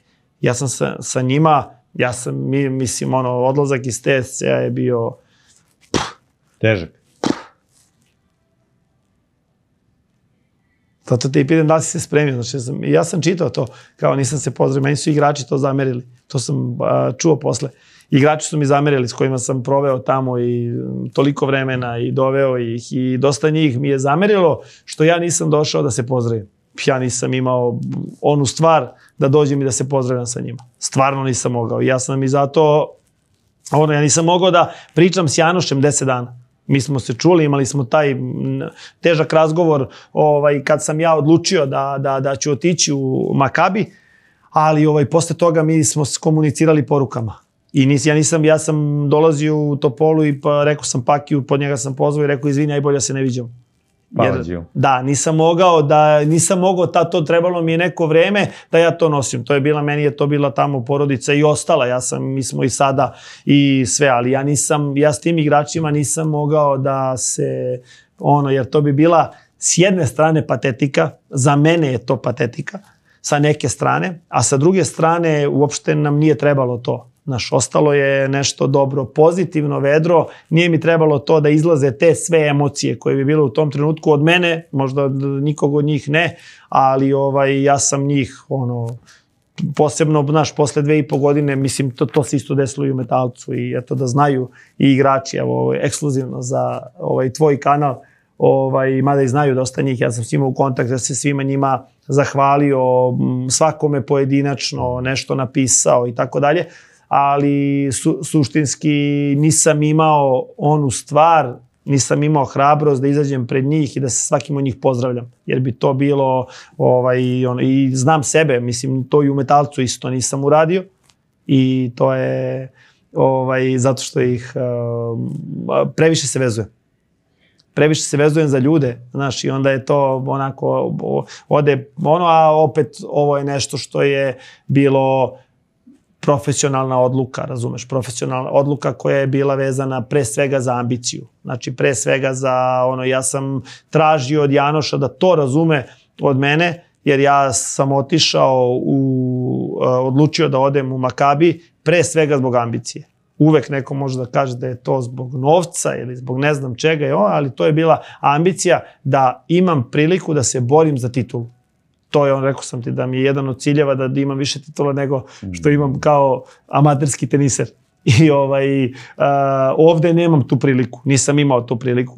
Tamo imaću priliku da imam uslove da se borim za titulu. Tačka. Što se tiče toga za titulu, o ovom možemo da pričamo, da. Misliš da bi zaplakao tada da se to desi? Kad ne da bi zaplakao, nego bi se rastavio s dušom, ako hoćeš šta iskrenije, čuj da bi zaplakao, mislim, ko ne plače, a posebno u takvim situacijama, mislim, znaš, kao, pa naravno, nego šta bi radio. Ne da bi zaplakao, nego bi se rastavio s dušom, eto, ako hoćeš da ti tako kažem. Znaš, ja sam sve te igrače, posebno te u TSC-u, mislim, njih sam ja dovodio, njih sam ja birao, oni su 95% njih ispunjavaju sve te uslove, što smo rekli. Karakterno, ljudski, pre svega, pa igrački, zajedno smo tamo preživeli to, uglavnom lepe momente, nenormalne rezultate, postigli svašta, ali je bilo, ja nisam lag za saradnju. Znaš, ja nisu oni bili da su stalno tamo med i mleko i kao hi. Ne, nego znam da je zahtevno bilo, ali na kraju smo imali to što smo imali, te uspehe, emocije, zajedničke trenutke i onda bi u tom trenutku sve to izašlo, razumeš, sve to pozitivno. I kao mi se rastajemo, mislim, ne volim rastanke. To je u stvari. A da li misliš da si možda mogao, da li misliš da je bilo bolje da se to desilo, ne znam, mesec dana ranije ili tako? Sigurno, pa sigurno, ali ko to, znaš kako u životu, ko to može da bira? Mislim, mi smo počeli pripreme, mi smo odradili prvih 7 dana, ja sam bio ja sam imao pre toga, opet ekskluzivno, ovo sam sve čuvao za tebe. Hvala ti, a stvarno ti hvala. Ja sam imao ponude, nekoliko ponuda dobrih, ovde da odem iz TSC-a posle ove druge sezone. Ovde iz, znači samo jedno se nameće ovde iz. Ne, mislim da odem iz TSC-a i Janoš je naravno kao i sve, kao i kad se pojavio Makabi znao za to i mi smo se zajedno, da kažem, i savetovali i oko toga. I taj Makabi se pojavio, bukvalno smo mi počeli pripreme. I ja sam pre toga, mi imamo odmor sa porodicom, bile su te dve, da kažem, koje su me onako malo čačnule, ali Makabi prvi kontakt slećem sa mora i počinju pripreme i ja slećem i na aerodromu, zvoni telefon i kao treba da bude razgovor. I mi počinjemo pripreme i to je ona prva nedelja, 7 dana i ja sam imao 4 ta razgovora, Zoomovi, prvo sa tehničkim direktorom, pa sa CEO-om, pa s direktorom, pa sa vlasnikom, u 4 dana, koji su bili stvarno onako super i profesionalni i to ideja igre i tako dalje i tako dalje. I sve ostalo, način funkcionisanja i ostalog. Ali imao sam taj osjećaj kada je posle prvog razgovora, koji me je uplašio, da kažem, jer sam kod njih tamo isto osetio neku dobru energiju. Ne, osetio sam neku dobru energiju kod njih u prvom razgovoru i uplašio, da kažem, jer kod svih prethodnih ovih ponuda i nekih priča koje su se pojavljivale u prethodne, da kažem, 2 godine skoro, ja kada sedem sa svojom suprugom, dobio sam taj osjećaj koji sam imao kada je bio TSC i kada je bio Metalac. Gde ja vidim da ako se oni odluče za mene, da ja osjećam posle jedan da je to, da je to dobro. Ne znam ja da li će biti dobar Makabi, ali da osjećam da bi otišao. Znaš, da hoću da idem, da razumeš da je to korak više, da je jer ti uvek gledaš kada si u TSC-u šta je sledeće, koji je sledeći korak, znaš, da li je to Ferencvaroš, šta je to, razumeš, najbolje moguće šta može da bude. I onda gledaš gde su odlazili treneri iz Zvezde i Partizana koji su uzimali titule, razumeš, gde su oni išli. Da, shvatim. Znaš, koji je to nivo kluba i porediš ga sa tim iz koga imaš ponudu, na primjer, i onda gledaš šta ćeš. Razumeš me? I zato sam, a onda ti je naravno važno jer su bili i drugi klubovi dobri, ali u prvim tim kontaktima, odnosima, ja kažem mini, a nije onako, nije to, ne deluje mi da ću, i posle kad me oni hoće, ne osjećam da je to. A ovde sam osjetio neku pozitivu.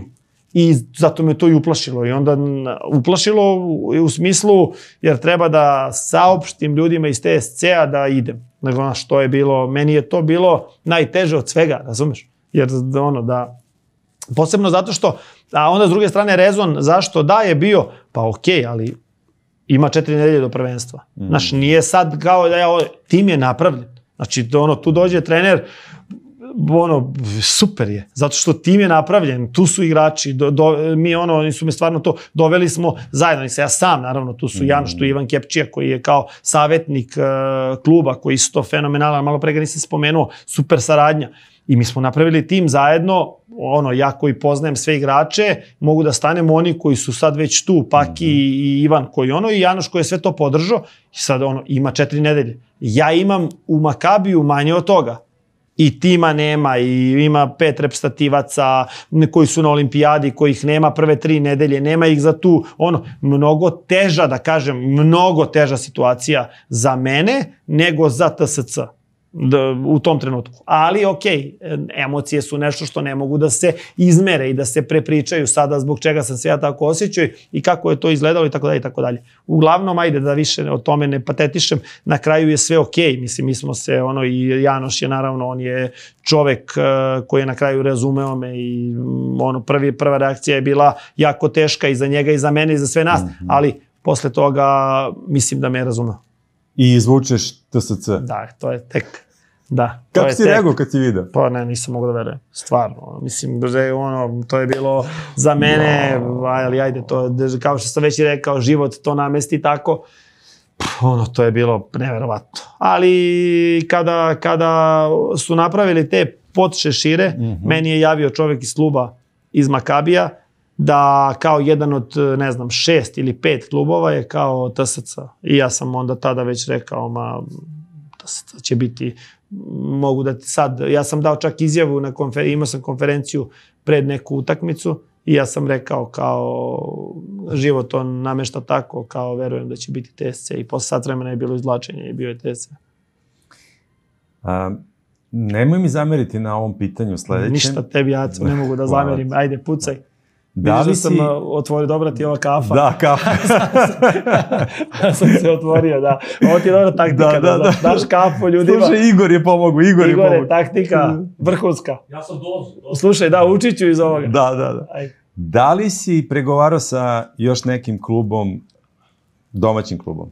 Da li si imao ponudu nekog domaćeg kluba? Nije toliko jaka kafa. Odličan odgovor. Ovo je odlično, neću više da te pitam. Nije kafa toliko jaka. Neću više da te pitam to. Okej.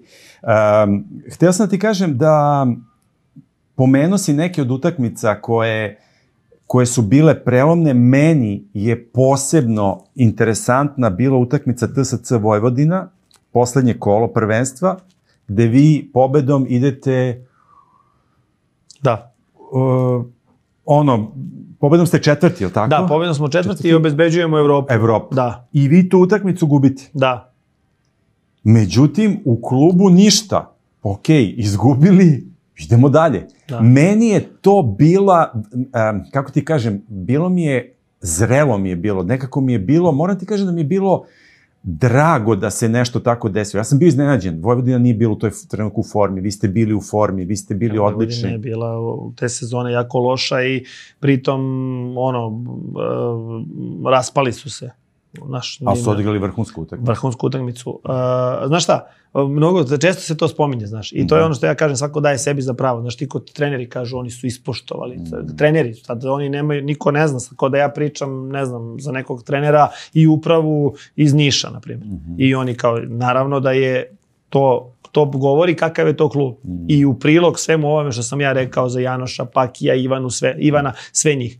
Ali isto tako, to govori i o tome da ja kada sam dolazio u TSC, mi smo vrlo jasno postavili ciljeve. I po cilj za tu sezonu je bio play-off. I to je važno za moje kolege trenere, da znaju isto da pod navodnicima pregovaraju. Ne kažem ja da sam ja pametan, razumeš, nego je takva bila situacija da je TSC bio 3 meseca bez pobjede u prvenstvu. TSC sa istim stadionom, akademijom, uslovima, ekipom koja je prethodne godine bila u Evropi, koja je počela sezonu sa 4 pobjede. I nakon toga upadnu u to da, izvinjavam se, u 3 meseca ne pobede ni jednu utakmicu. Odigraju, ne znam, 3 nerešeno, izgube 5-6 i pobede u kupu jednu. Ode Krstajić, postave privremeno trenera i tako dalje i tako dalje. I onda budu na granici play-offa. I negde svesni toga i ljudi u klubu i ja, koji me oni dovode iz Metalca, uzimaju u sred Metalac, mi smo tada pretposlednji ili treći od pozadi, teška godina za nas, otišao prestiž, mučimo se, mi smo imali kontakte 6 meseci ranije i više od 6 meseci, TSC i ja i tako dalje. I ja sam imao tu klauzulu i tako dalje i tako dalje. I potpisujemo ugovor na 1,5 dana i stavljamo da je prve sezone cilj play-off. Stabilan play-off, stabilizacija igra koja će nama dati zašto da se uhvatimo za onu tamo godinu. I to naravno govori kakva je veličina Janoša i mi smo imali dobru drugu polusezonu, došli u poziciju da 2 kola pre kraja treba nam 1 pobjeda, izgubimo u Nišu, da smo imali kažnjene igrače, poništa nam se gol za milimetarski offside koji jeste, ali mnogo stvari, ok, i zadnje kolo igramo to, gde puknemo pod pritiskom, odigramo najgoru utakmicu u istoriji fudbala.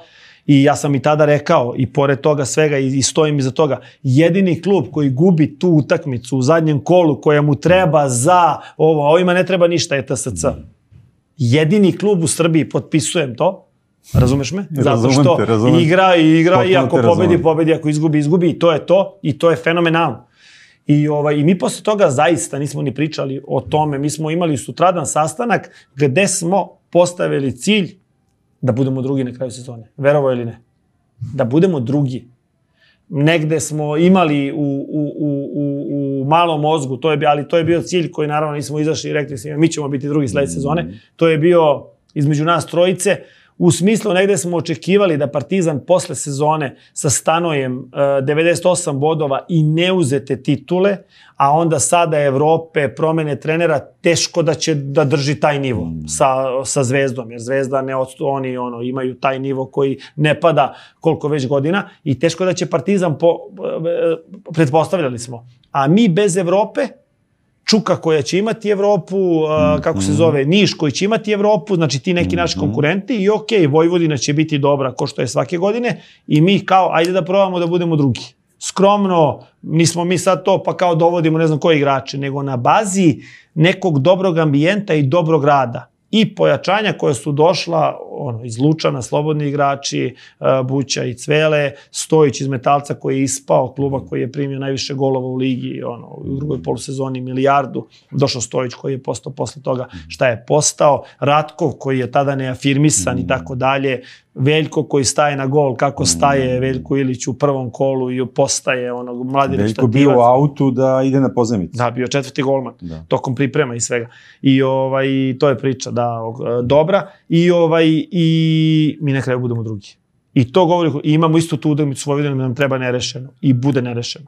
I mi budemo, znači mi smo naučili lekciju, bude onako sezona nestvarna, nezaboravna, znaš, dođemo do toga da igra Vesker TSC, ja kada god o tome pomislim, mi sad kada gledamo i London, ja se setim onih naših filmova starih, znaš, pa kad oni kao sanjaju nešto, kao da igra neki mali tim, mislim, to je, mi smo stvarno živeli san tamo u TSC-u te 2 godine, onda sledeća godina, da je bila prošla ova gde je bilo viđeno da ćemo mi biti, da ćemo se mučiti Evropa i to mi napravimo neki nestvarne nizove, ubedljivo treći, čak na kraju za blizu drugog mesta, obezbeđena Evropa ove sezone. Stvarno smo 2 godine živeli san. Nije bilo lako, nije bilo med i mleko, nije bilo lako igračima, sa mnom, ja to znam, tokom nedelje, ali smo zato uživali na utakmicama.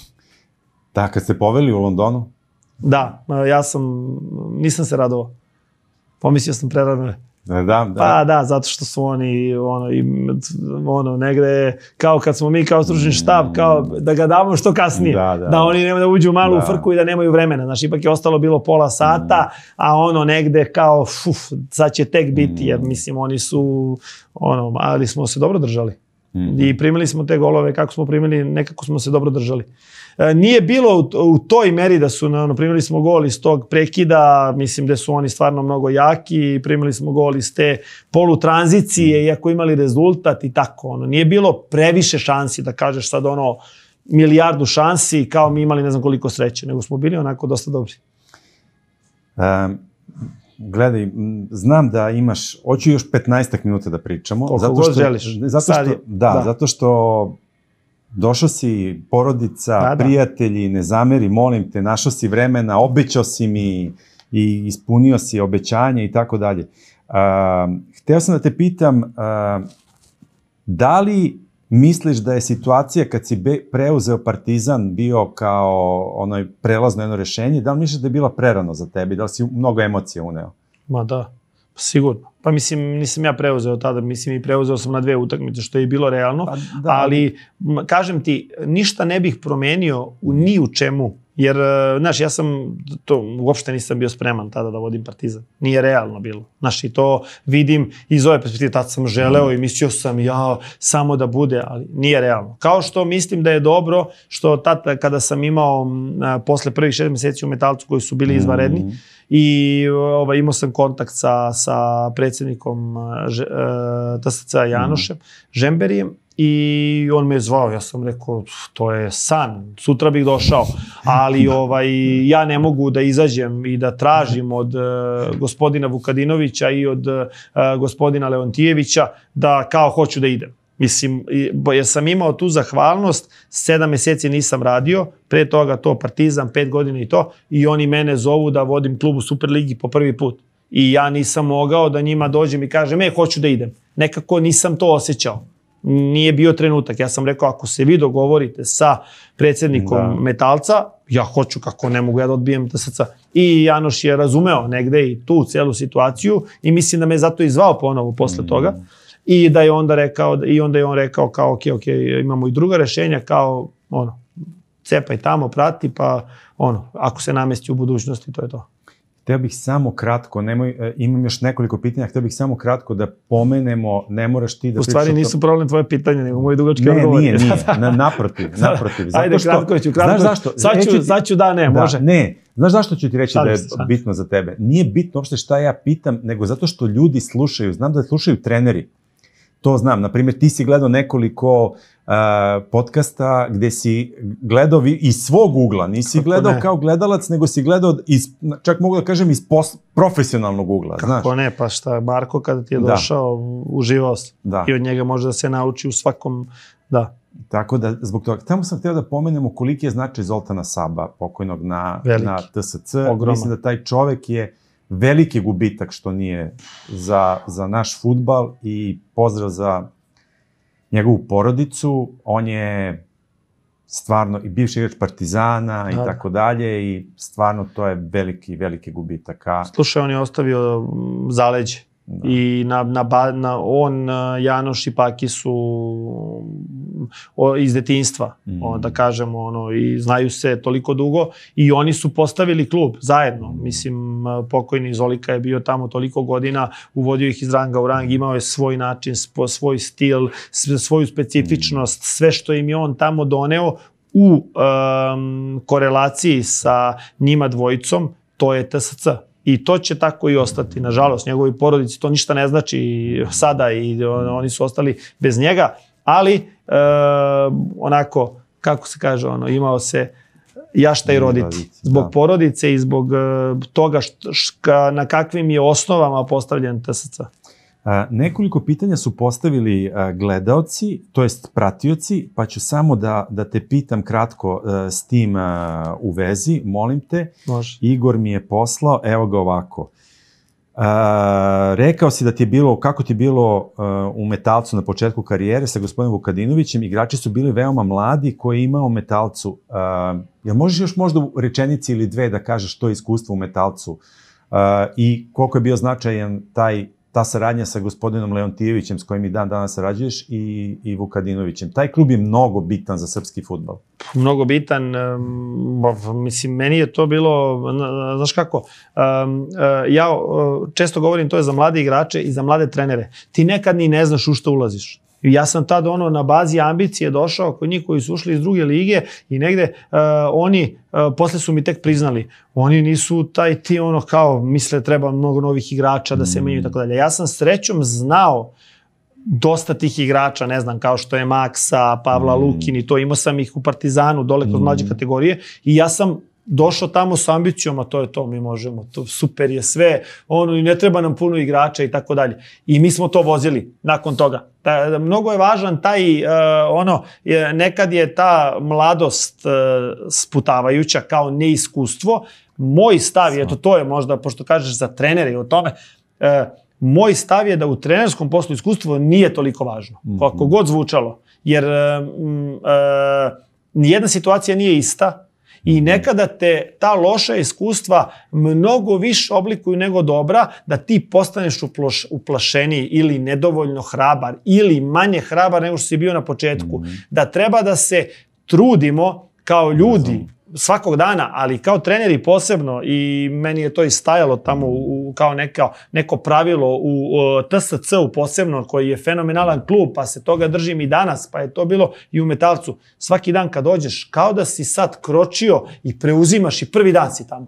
Jer ti kako prolazi vreme, počinješ, pa ti smeta pa ti smeta ekonom, pa zašto ti menadžer Marko nije nešto uradio, pa zašto ono. A kada dođeš u klub, tebi je sve i onda kad malo nešto uradiš, ako kreneš da malo postaneš negativan, to se osjeti. To se osjeti kroz komunikaciju, a tek se osjeti kroz rezultate. Zato je, mislim, mnogo važno to, da svakog dana tamo dođeš i kažeš, ali ovde je dobro, još jedan dan, još jedna prilika, a šta ću da uradim dobro. I da to bude. I to je mnogo mi je važno to iskustvo bilo. Gospodin Vukadinac je vrh,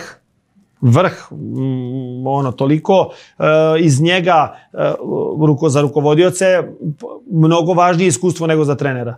A on je bio rukovodioc svuda i on zna kako sa ljudima i tako dalje. Bojan je bio, mislim, evo, danas smo saradnici, toliko mi je bilo važno i toliko mi je pomagao tamo i toliko mi je značio da je tamo. Tako da, mlada ekipa, ali ja volim to. Hvala Aleksandru Radovanoviću na pitanju. I ti si negde rekao da neki put možda i preteruješ koliko voliš i koliko veruješ u svoje igrače. Da. Tu se povezuješ onako. Da, okej, ja sam to rekao u kontekstu da je to nekada problem za igrače. U smislu da ja svaki dan očekujem najboljeg njega. Razumeš me? To je nekada problem za igrače, jer onda nekad je to preveliki pritisak, prevelika jer ja, da ne kažem utakmica. Ajde kao nekada na treningu. Ja im zato nekada i kažem, slobodno mi reci, nemoj da dođeš neki dan. Ili ako si pred utakmicu loše, bolje mi reci nemoj. Evo, mi smo sad imali situaciju u Makabiju da nemamo bekove, nemamo ni jednog levog beka. I sad taj levi bek hoće da igra na silu, kada ne prijavi povredu i prijavi posle utakmice. I ja ga pošaljem da se oporavlja, 15, kao, pa kako ćeš, kao ne, coach, ja hoću da igram, kao, nemaš igrača, kažem, čoveče, hoću 100% igrača, 100% u glavi. Ako nisi 100% u glavi, stavit ću Bolu, stavit ću bilo koga koji je 100%, pa da, on je sa mnom od početka, mislim, zajedno smo bili kod Ivana, pa smo ostali, stavit ću bilo koga. Stavit ću, razumeš me, ali ko je 100% mentalno, za mene je motivisan igrač i koji je 100% mentalno, ne fizički, On je najbolji. On treba da igra pa na bilo kojoj poziciji. Evo mi sad igramo 5 utakmica sa štoperom desna noga kao levog beka. Jer nemamo igrača. Ali okej, to je deo posla. Moj posao je da nađem rešenje. Tvoj posao je da se oporaviš i da budeš 100%. Koincidencija je ova jedan se povredi juče, a ova ima problem sa pubisom o kom ćuti. I sad kao, hoće da igra, a muči se. Vidimo da se muči. Onda kad ga pitaš, posle utakmice jedne, on ćuti, posle druge kaže, pa da, ima mi doktor, kaže, ma da, oni injekcije i tako dalje. Idi na lečenje, operiši se, injekcije. Mi moramo naći rešenje, kao treneri.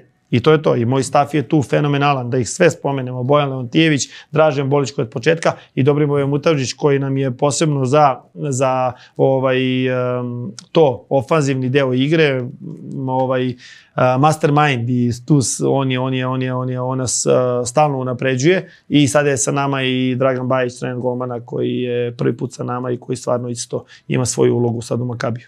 Da, Dobrivoje koji je bio u Voždovcu, je li tako? Jeste. Pa onda je i sa Jovanom Domjanovićem bio u reprezentaciji. Jeste. I sad u iz TSC-a s Tom je otišao Jeste. ovamo.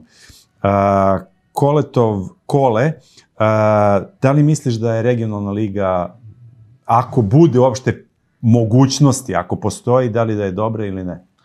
Pa to je ono da ne bude sad, sad ja imam mišljenje, sad ja o svemu pričam. Mislim da je daleko, mislim da nije realno, a sigurno da bi kvalitet bio bolji. Mada koliko vidim, kvalitet kod nas je kvalitet fudbala sve bolji i bolji, terena, tako mi deluje. Mi imamo onaj drugi problem, sad kad ne radim direktno mogu da kažem, to je problem suđenja. I to je ono što kvari. Evo mogu da kažem da do sada vodio sam Makabiju 16 utakmica u Evropi, u ligi tamo, 0 žutih kartona, ničega. Sudije su lošije nego kod nas, ali sude greše na štetu svih, na štetu Makabija. Tamo se čak sudije dokazuju protiv Makabija i Haife. Još jedno pitanje, šta je potrebno da bi se Partizan vratio na nivo na kojem je bio? To je da... Potrebno je svašta, mnogo mi je žao Saleta, mislim da je vrhunski profesionalac, vrhunski trener i da je ušao u nešto što je bilo mnogo teško zahendlovati i nije lako, ko što svi ponavljaju, nije lako sada Partizanu i da bilo šta uradi, da Zvezda je otišla mnogo daleko, ali potrebna je sigurno stabilizacija i potreban je kontinuitet. Potrebno je, to je ono što može da se vidi iz aviona, da je potreban kontinuitet. Mnogo ga je teško dobiti, mnogo je teško zato što kontinuitet je povezan sa uspehom i sa nekim dobrim rezultatima, a mnogo je teško sada sa Partizanom da imaš dobre rezultate. I onda je sve to, ali potreban je u tom smislu reset. Ja uvek, iz ove perspektive trenerske govorim, trener iza koga će se stati, koji će imati mogućnost da, uzimajući u obzir sve okolnosti, znam da su svi nestrpljivi, znam da svi žele titula, mora, naravno da se bori, da proba, da to nije lako, ali da dobije kontinuitet, da radi, da bi nešto se uradilo u nekom sledećem periodu. Mislim da neka instant rešenja, instant promene neće ništa doneti. Pre posljednja 2 pitanja, zahvalnost naravno Mozartu, zahvalnost Vernjanu na kafi i vodi. Da, kafa i voda nikad bolje. Igore, samo ćeš mi pomoći za ovo pitanje Čavija Paskvala, nije mi učitano skroz, ako budeš mogao. Čavi Paskvala. Da. Samo još jedna stvar koja je bitna za život. U stvari, prvo sam htio da te pitam za tog čoveka kojeg si citirao. Ko je prva osoba koju bi birao da može iz svih sportova da igra finale ili da igra za titulu? Ko je prva osoba koju bi izabrao? Pa Novak Đoković. Slušaj, znao sam je lepo da čujem. Pa šta si očekivao? Pa mislim, ne, stvarno, ja Novaka Đokovića isto nisam imao priliku da upoznam, iako moj brat sarađuje tamo i radi u fondaciji, kod fondaciji Novak Đoković, Miljan. Ali ono što je važno da kažem, pa ko drugi, Jaco? Čekaj, ko drugi? Ja Novaka citiram mnogo često i koristim ga i, kako da kažem, evo mogu i to da podelim sa tobom i tamo sam na tom predavanju i u nekom njegovom intervju pre 100 godina sam ukačio jednu rečenicu koja je postala za mene, mogu ti reći, kao, ajde da kažem tako, mnogo mi pomaže, da tako kažem. Intervju čitaš sad uvek nešto od nekog, posebno od tih takvih sportista, ličnosti, ljudi, uvek ima nešto, verovatno nešto interesantno. Sad samo zavisi u kom si ti verovatno raspoloženju i šta je on u tom trenutku bio inspirisan da kaže. I on je u nekom trenutku, odgovarajući na neko pitanje kako on te poene, pa kako ovo, pa kako titule, pa kako motivacije, pa kako ovo, pa kako kad je teško. I on je pričao o nečemu i onda je rekao, najbitnije je da su naše ubeđenja jača od naših sumnji. I sad to možeš samo da pročitaš i kao pa da, naravno da je to bitno i tako dalje. Ali kad onda uđeš u to malo dublje i kao da Novak Đoković, znači Novak Đoković koji je najveći sportista svih vremena za mene, uzimajući upravo to kad kažem ono što i za Partizan, da se uzmu sve okolnosti u obzir i šta je sada cilj, šta, na koji način, kako, tako isto i Novak. Koje su bile njegove okolnosti da dođe i da uradi to što je uradio i onda ti vidi, on kaže, ti skapiraš kroz to da on ima sumnje. A mi se svakog dana, kao trener, ti svakog dana suočavaš sa nekim sumnjama, da li je dobro, svoje odluke preispituješ, mislim svaki normalan čovek preispituje svakodnevno svoje odluke i to je u stvari najteži deo ovog posla, da stalno i onda ti neki rezultat da neki odgovor, da ti misliš da je nešto dobro ili loše, a uopšte ne mora da znači. Ali okej, u stvari suština jeste u tom preispitavanju i to kad se odlučuješ za nekog igrača i kad ne hoćeš da staviš i u sebe da li si dobro uradio trening, tu nedelju, da li si dovoljno analizu, da li je dovoljno dugačka, kratka, da li si ubo suštinu, individualno i tako dalje, ali onda da to ubeđenje, na bazi čega će ubeđenje da pobedi, pa na bazi čega njegova ubeđenja pobeđuju, ne zato što je on Bogom dan, nego na bazi posvećenosti. Na bazi nekog rada, na bazi nečega svega što si ti uradio i da na kraju kada dođe taj servis, da je to tvoje ubeđenje jače od svih sumnji koje ima čak i on. Pa to je toliko genijalno da je to postao neki način života, način funkcionisanja za mene lično. Eto. Jesi to stavio u slačionici negde? Stavljao sam. Bilo je u TSC-u, bilo je čak i kod nas u Partizanu, u ovoj prvoj. Koristim ga pred utakmice često, koristim ga u komunikaciji i stoji mi u telefonu i stvarno mnogo me često vraća u realnost, jer mnogo se često svi suočavamo sa nekim sumnjama, pa da onda na koji način da dođemo do ubeđenja. Xavi Pascual pita, verovatno se nadovezuje na ovo što si ti rekao, strpljenje je rešenje, strpljenje i upornost. Da li su strpljenje i istrajnost najvažnije stvari kod čoveka? Pa mislim da da. Posvećenost, ako bi morao jednu od tih, da kažem, reči da bira, ja bih rekao posvećenost, a posle naravno i ta istrajnost u posvećenosti i to strpljenje u posvećenosti, da kada stvari ne idu onako kako si ih ti zamislio, da ti dalje si u tome, da ne odustaneš i to je mnogo važno, ne odustaju od ideje igre, ne odustaju od svojih ubeđenja, ne odustaju od onoga kao trener, od onoga što si ti, od načina, moraš da biraš, ali ne možeš da budeš neko drugi. Ne može poviš od sebe. Da, moraš to što si ti da na neki način i da onda pronađeš način da to radi. Jer nije isti moj pristup sastanku, utakmici i bilo čemu u TSC-u i u Makabiju. To ne može da bude isti. Kao pristup, nije isto.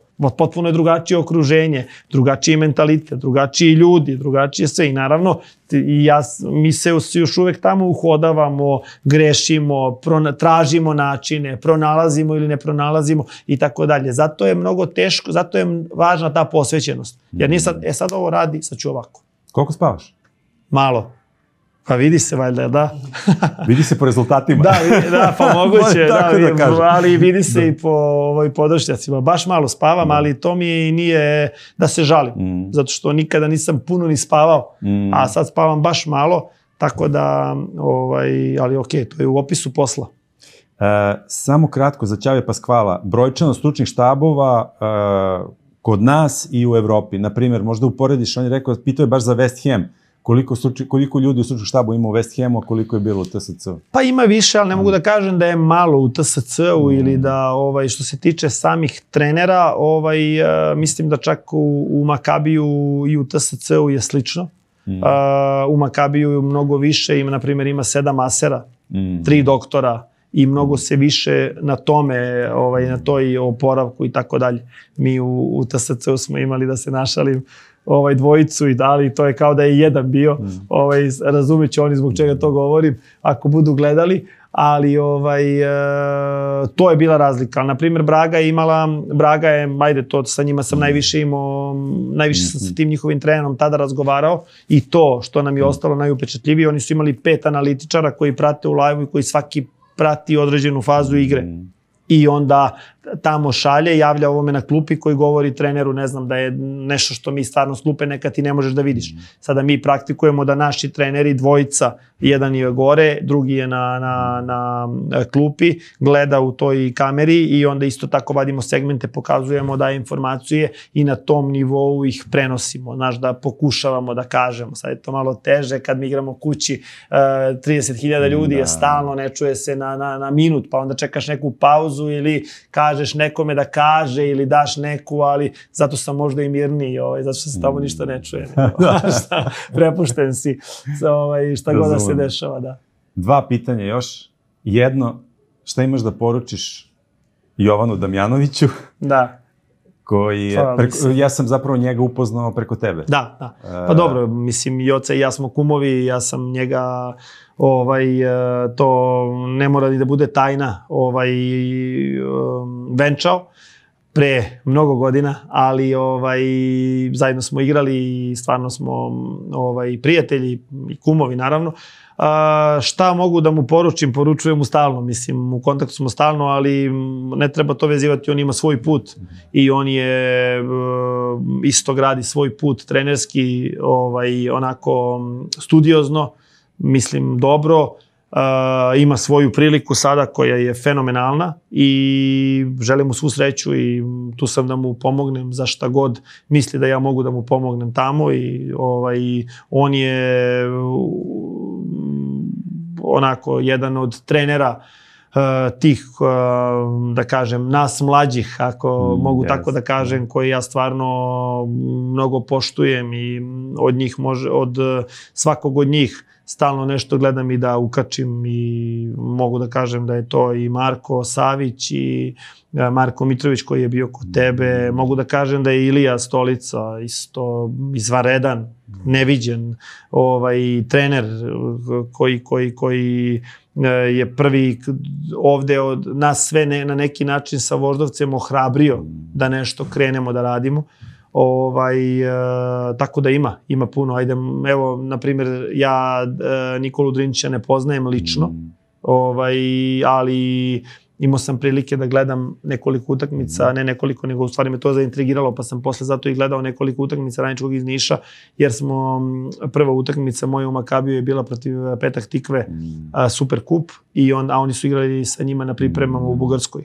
I onda mi je zapalo za oko to što su radili i vidim stvarno da sad to onako ide u dobrom smeru i baš mi je drago. I vidim da je hrabar i ambiciozan i posvećen i onako baš neka... Baš lepo što si to rekao, da, baš lepo. Mislim, on je na početku on je bio stvarno mnogo dobar igrač i znamo se samo zdravo, ali baš onako ostavlja mi neki pozitivan utisak i želim da gledam utakmice njegovog tima. I tako da to mi je super i nadam se da će istrajati, da kažem, nije u lakoj sredini, ali njemu je poznata pa verujem da će da istraje. Pričao mi je Jovana, mislim da sam i s tobom pričao o tome, evo završavam, kako ste oduševljeni bili što u jednom trenutku treneri košarkaške reprezentacije su bili Duda Ivković i Željko Obradović. I sad ovi iz protivničke ekipe kad pogledaju, kad kažu vidi ga ovaj Željko, asistent Dudi, za glavu se, već gube 5 poena razlike. To je jedna stvar i slobodno možeš, nego sam hteo da bude uvodno pitanje, možda nije najbolje. Da li bi radio jednog dana, da li ti je želja, da li postoji mogućnost jednog dana ti ti i Jovan u reprezentaciji, da budete u stručnom štabu, da Nikola tu bude u savezu, znamo već ko bi mogao da bude tim menadžer i tako dalje. Da. Pa mislim, reprezentacija, meni to deluje kao, znaš, kao da moram ja još mnogo da bi u tom... Ajde da te uvedemo onda bolje u pitanje. Koje su ti želje da jednog dana osvojiš titul ili da radiš neki? Koji su to? Da li je... Evo ovako. Ajde. Presrećan sam, prezadovoljan sam gde sam i gde idem. Ambicije su mi bile i kad sam bio u Jakovu najveće moguće. Znači, najviši mogući nivo fudbala su ambicije. I mislim da to treba tako da bude. Sada pričam ovaj tim, ove titule, nije okej. Što se tiče Željka i pokojnog Dude, da kažem, ja mislim da smo mi svi koji radimo kao treneri privilegovani, da sad, na primjer, Željko Obradović je, sada radi u Srbiji. I da mi možemo da gledamo njegove konferencije, intervjue i da to je neviđena privilegija, da je Svetislav Pešić selektor, da, ne znam, živimo u eri Novaka Đokovića. Mislim, to je, i nama je sa te strane olakšano, jer mi imamo te vrhunske sportiste, ne znam, Aleksandar Đorđević, bivši košarkaš, trener sada, on je bio do juče selektor i to je neprocenjivo u tolikoj količini informacija da mi imamo neposredno to da slušamo svakog dana na našem jeziku, da gledamo kako se Željko Obradović, mislim, svako može da kaže, ali meni on nije uzor trenerski, zato što je on najtrofejniji trener. Ljudi, ti vidiš, Čaco, kako se on ponaša kad izgubi, pobedi, mislim, iz toga može mnogo da se nauči. Šta on emituje, ko je to, mislim, to je prosto nestvarno. I to nije sad samo tako, a i sad je tu pa kao možeš da vidiš, to je tako. Mislim, to je, ti vidiš po tome. I on me inspirisao ovo da ne dobijem kartone malo, ako bare mogu, jer on je prošle godine bio jedini trener koji nije dobio tehničku grešku, na primjer. Sad, zamisli to, u košarci. Jedini trener u Euroligi koji nije dobio tehničku grešku, ne znam da li u ovoj našoj ligi, ali to nije ni toliko bilo možda merodavno. Nije dobio tehničku grešku. Pazi, tehničku grešku. Sada ja kažem, ako Željko može da dobije tehničku, pa da možeš i ti. Ja nisam dobio nikada crveni, čak ni ovde, ali evo sad se držim da nemam još uvek žuti karton. I da se trudim da u tom smislu budem mirni, ali mi i pomažu tamo sudije. Ne zato što su, mislim, kvalitetniji od naših, nego zato što sude ono što vide. Greše, kao što ja grešim igrači, ali greše zato što, neću kažem ne znam, nego ne vide dobro. Kao što sad okej, naravno. I onda ni ne zameraš, nego samo ideš dalje. Hvala ti mnogo.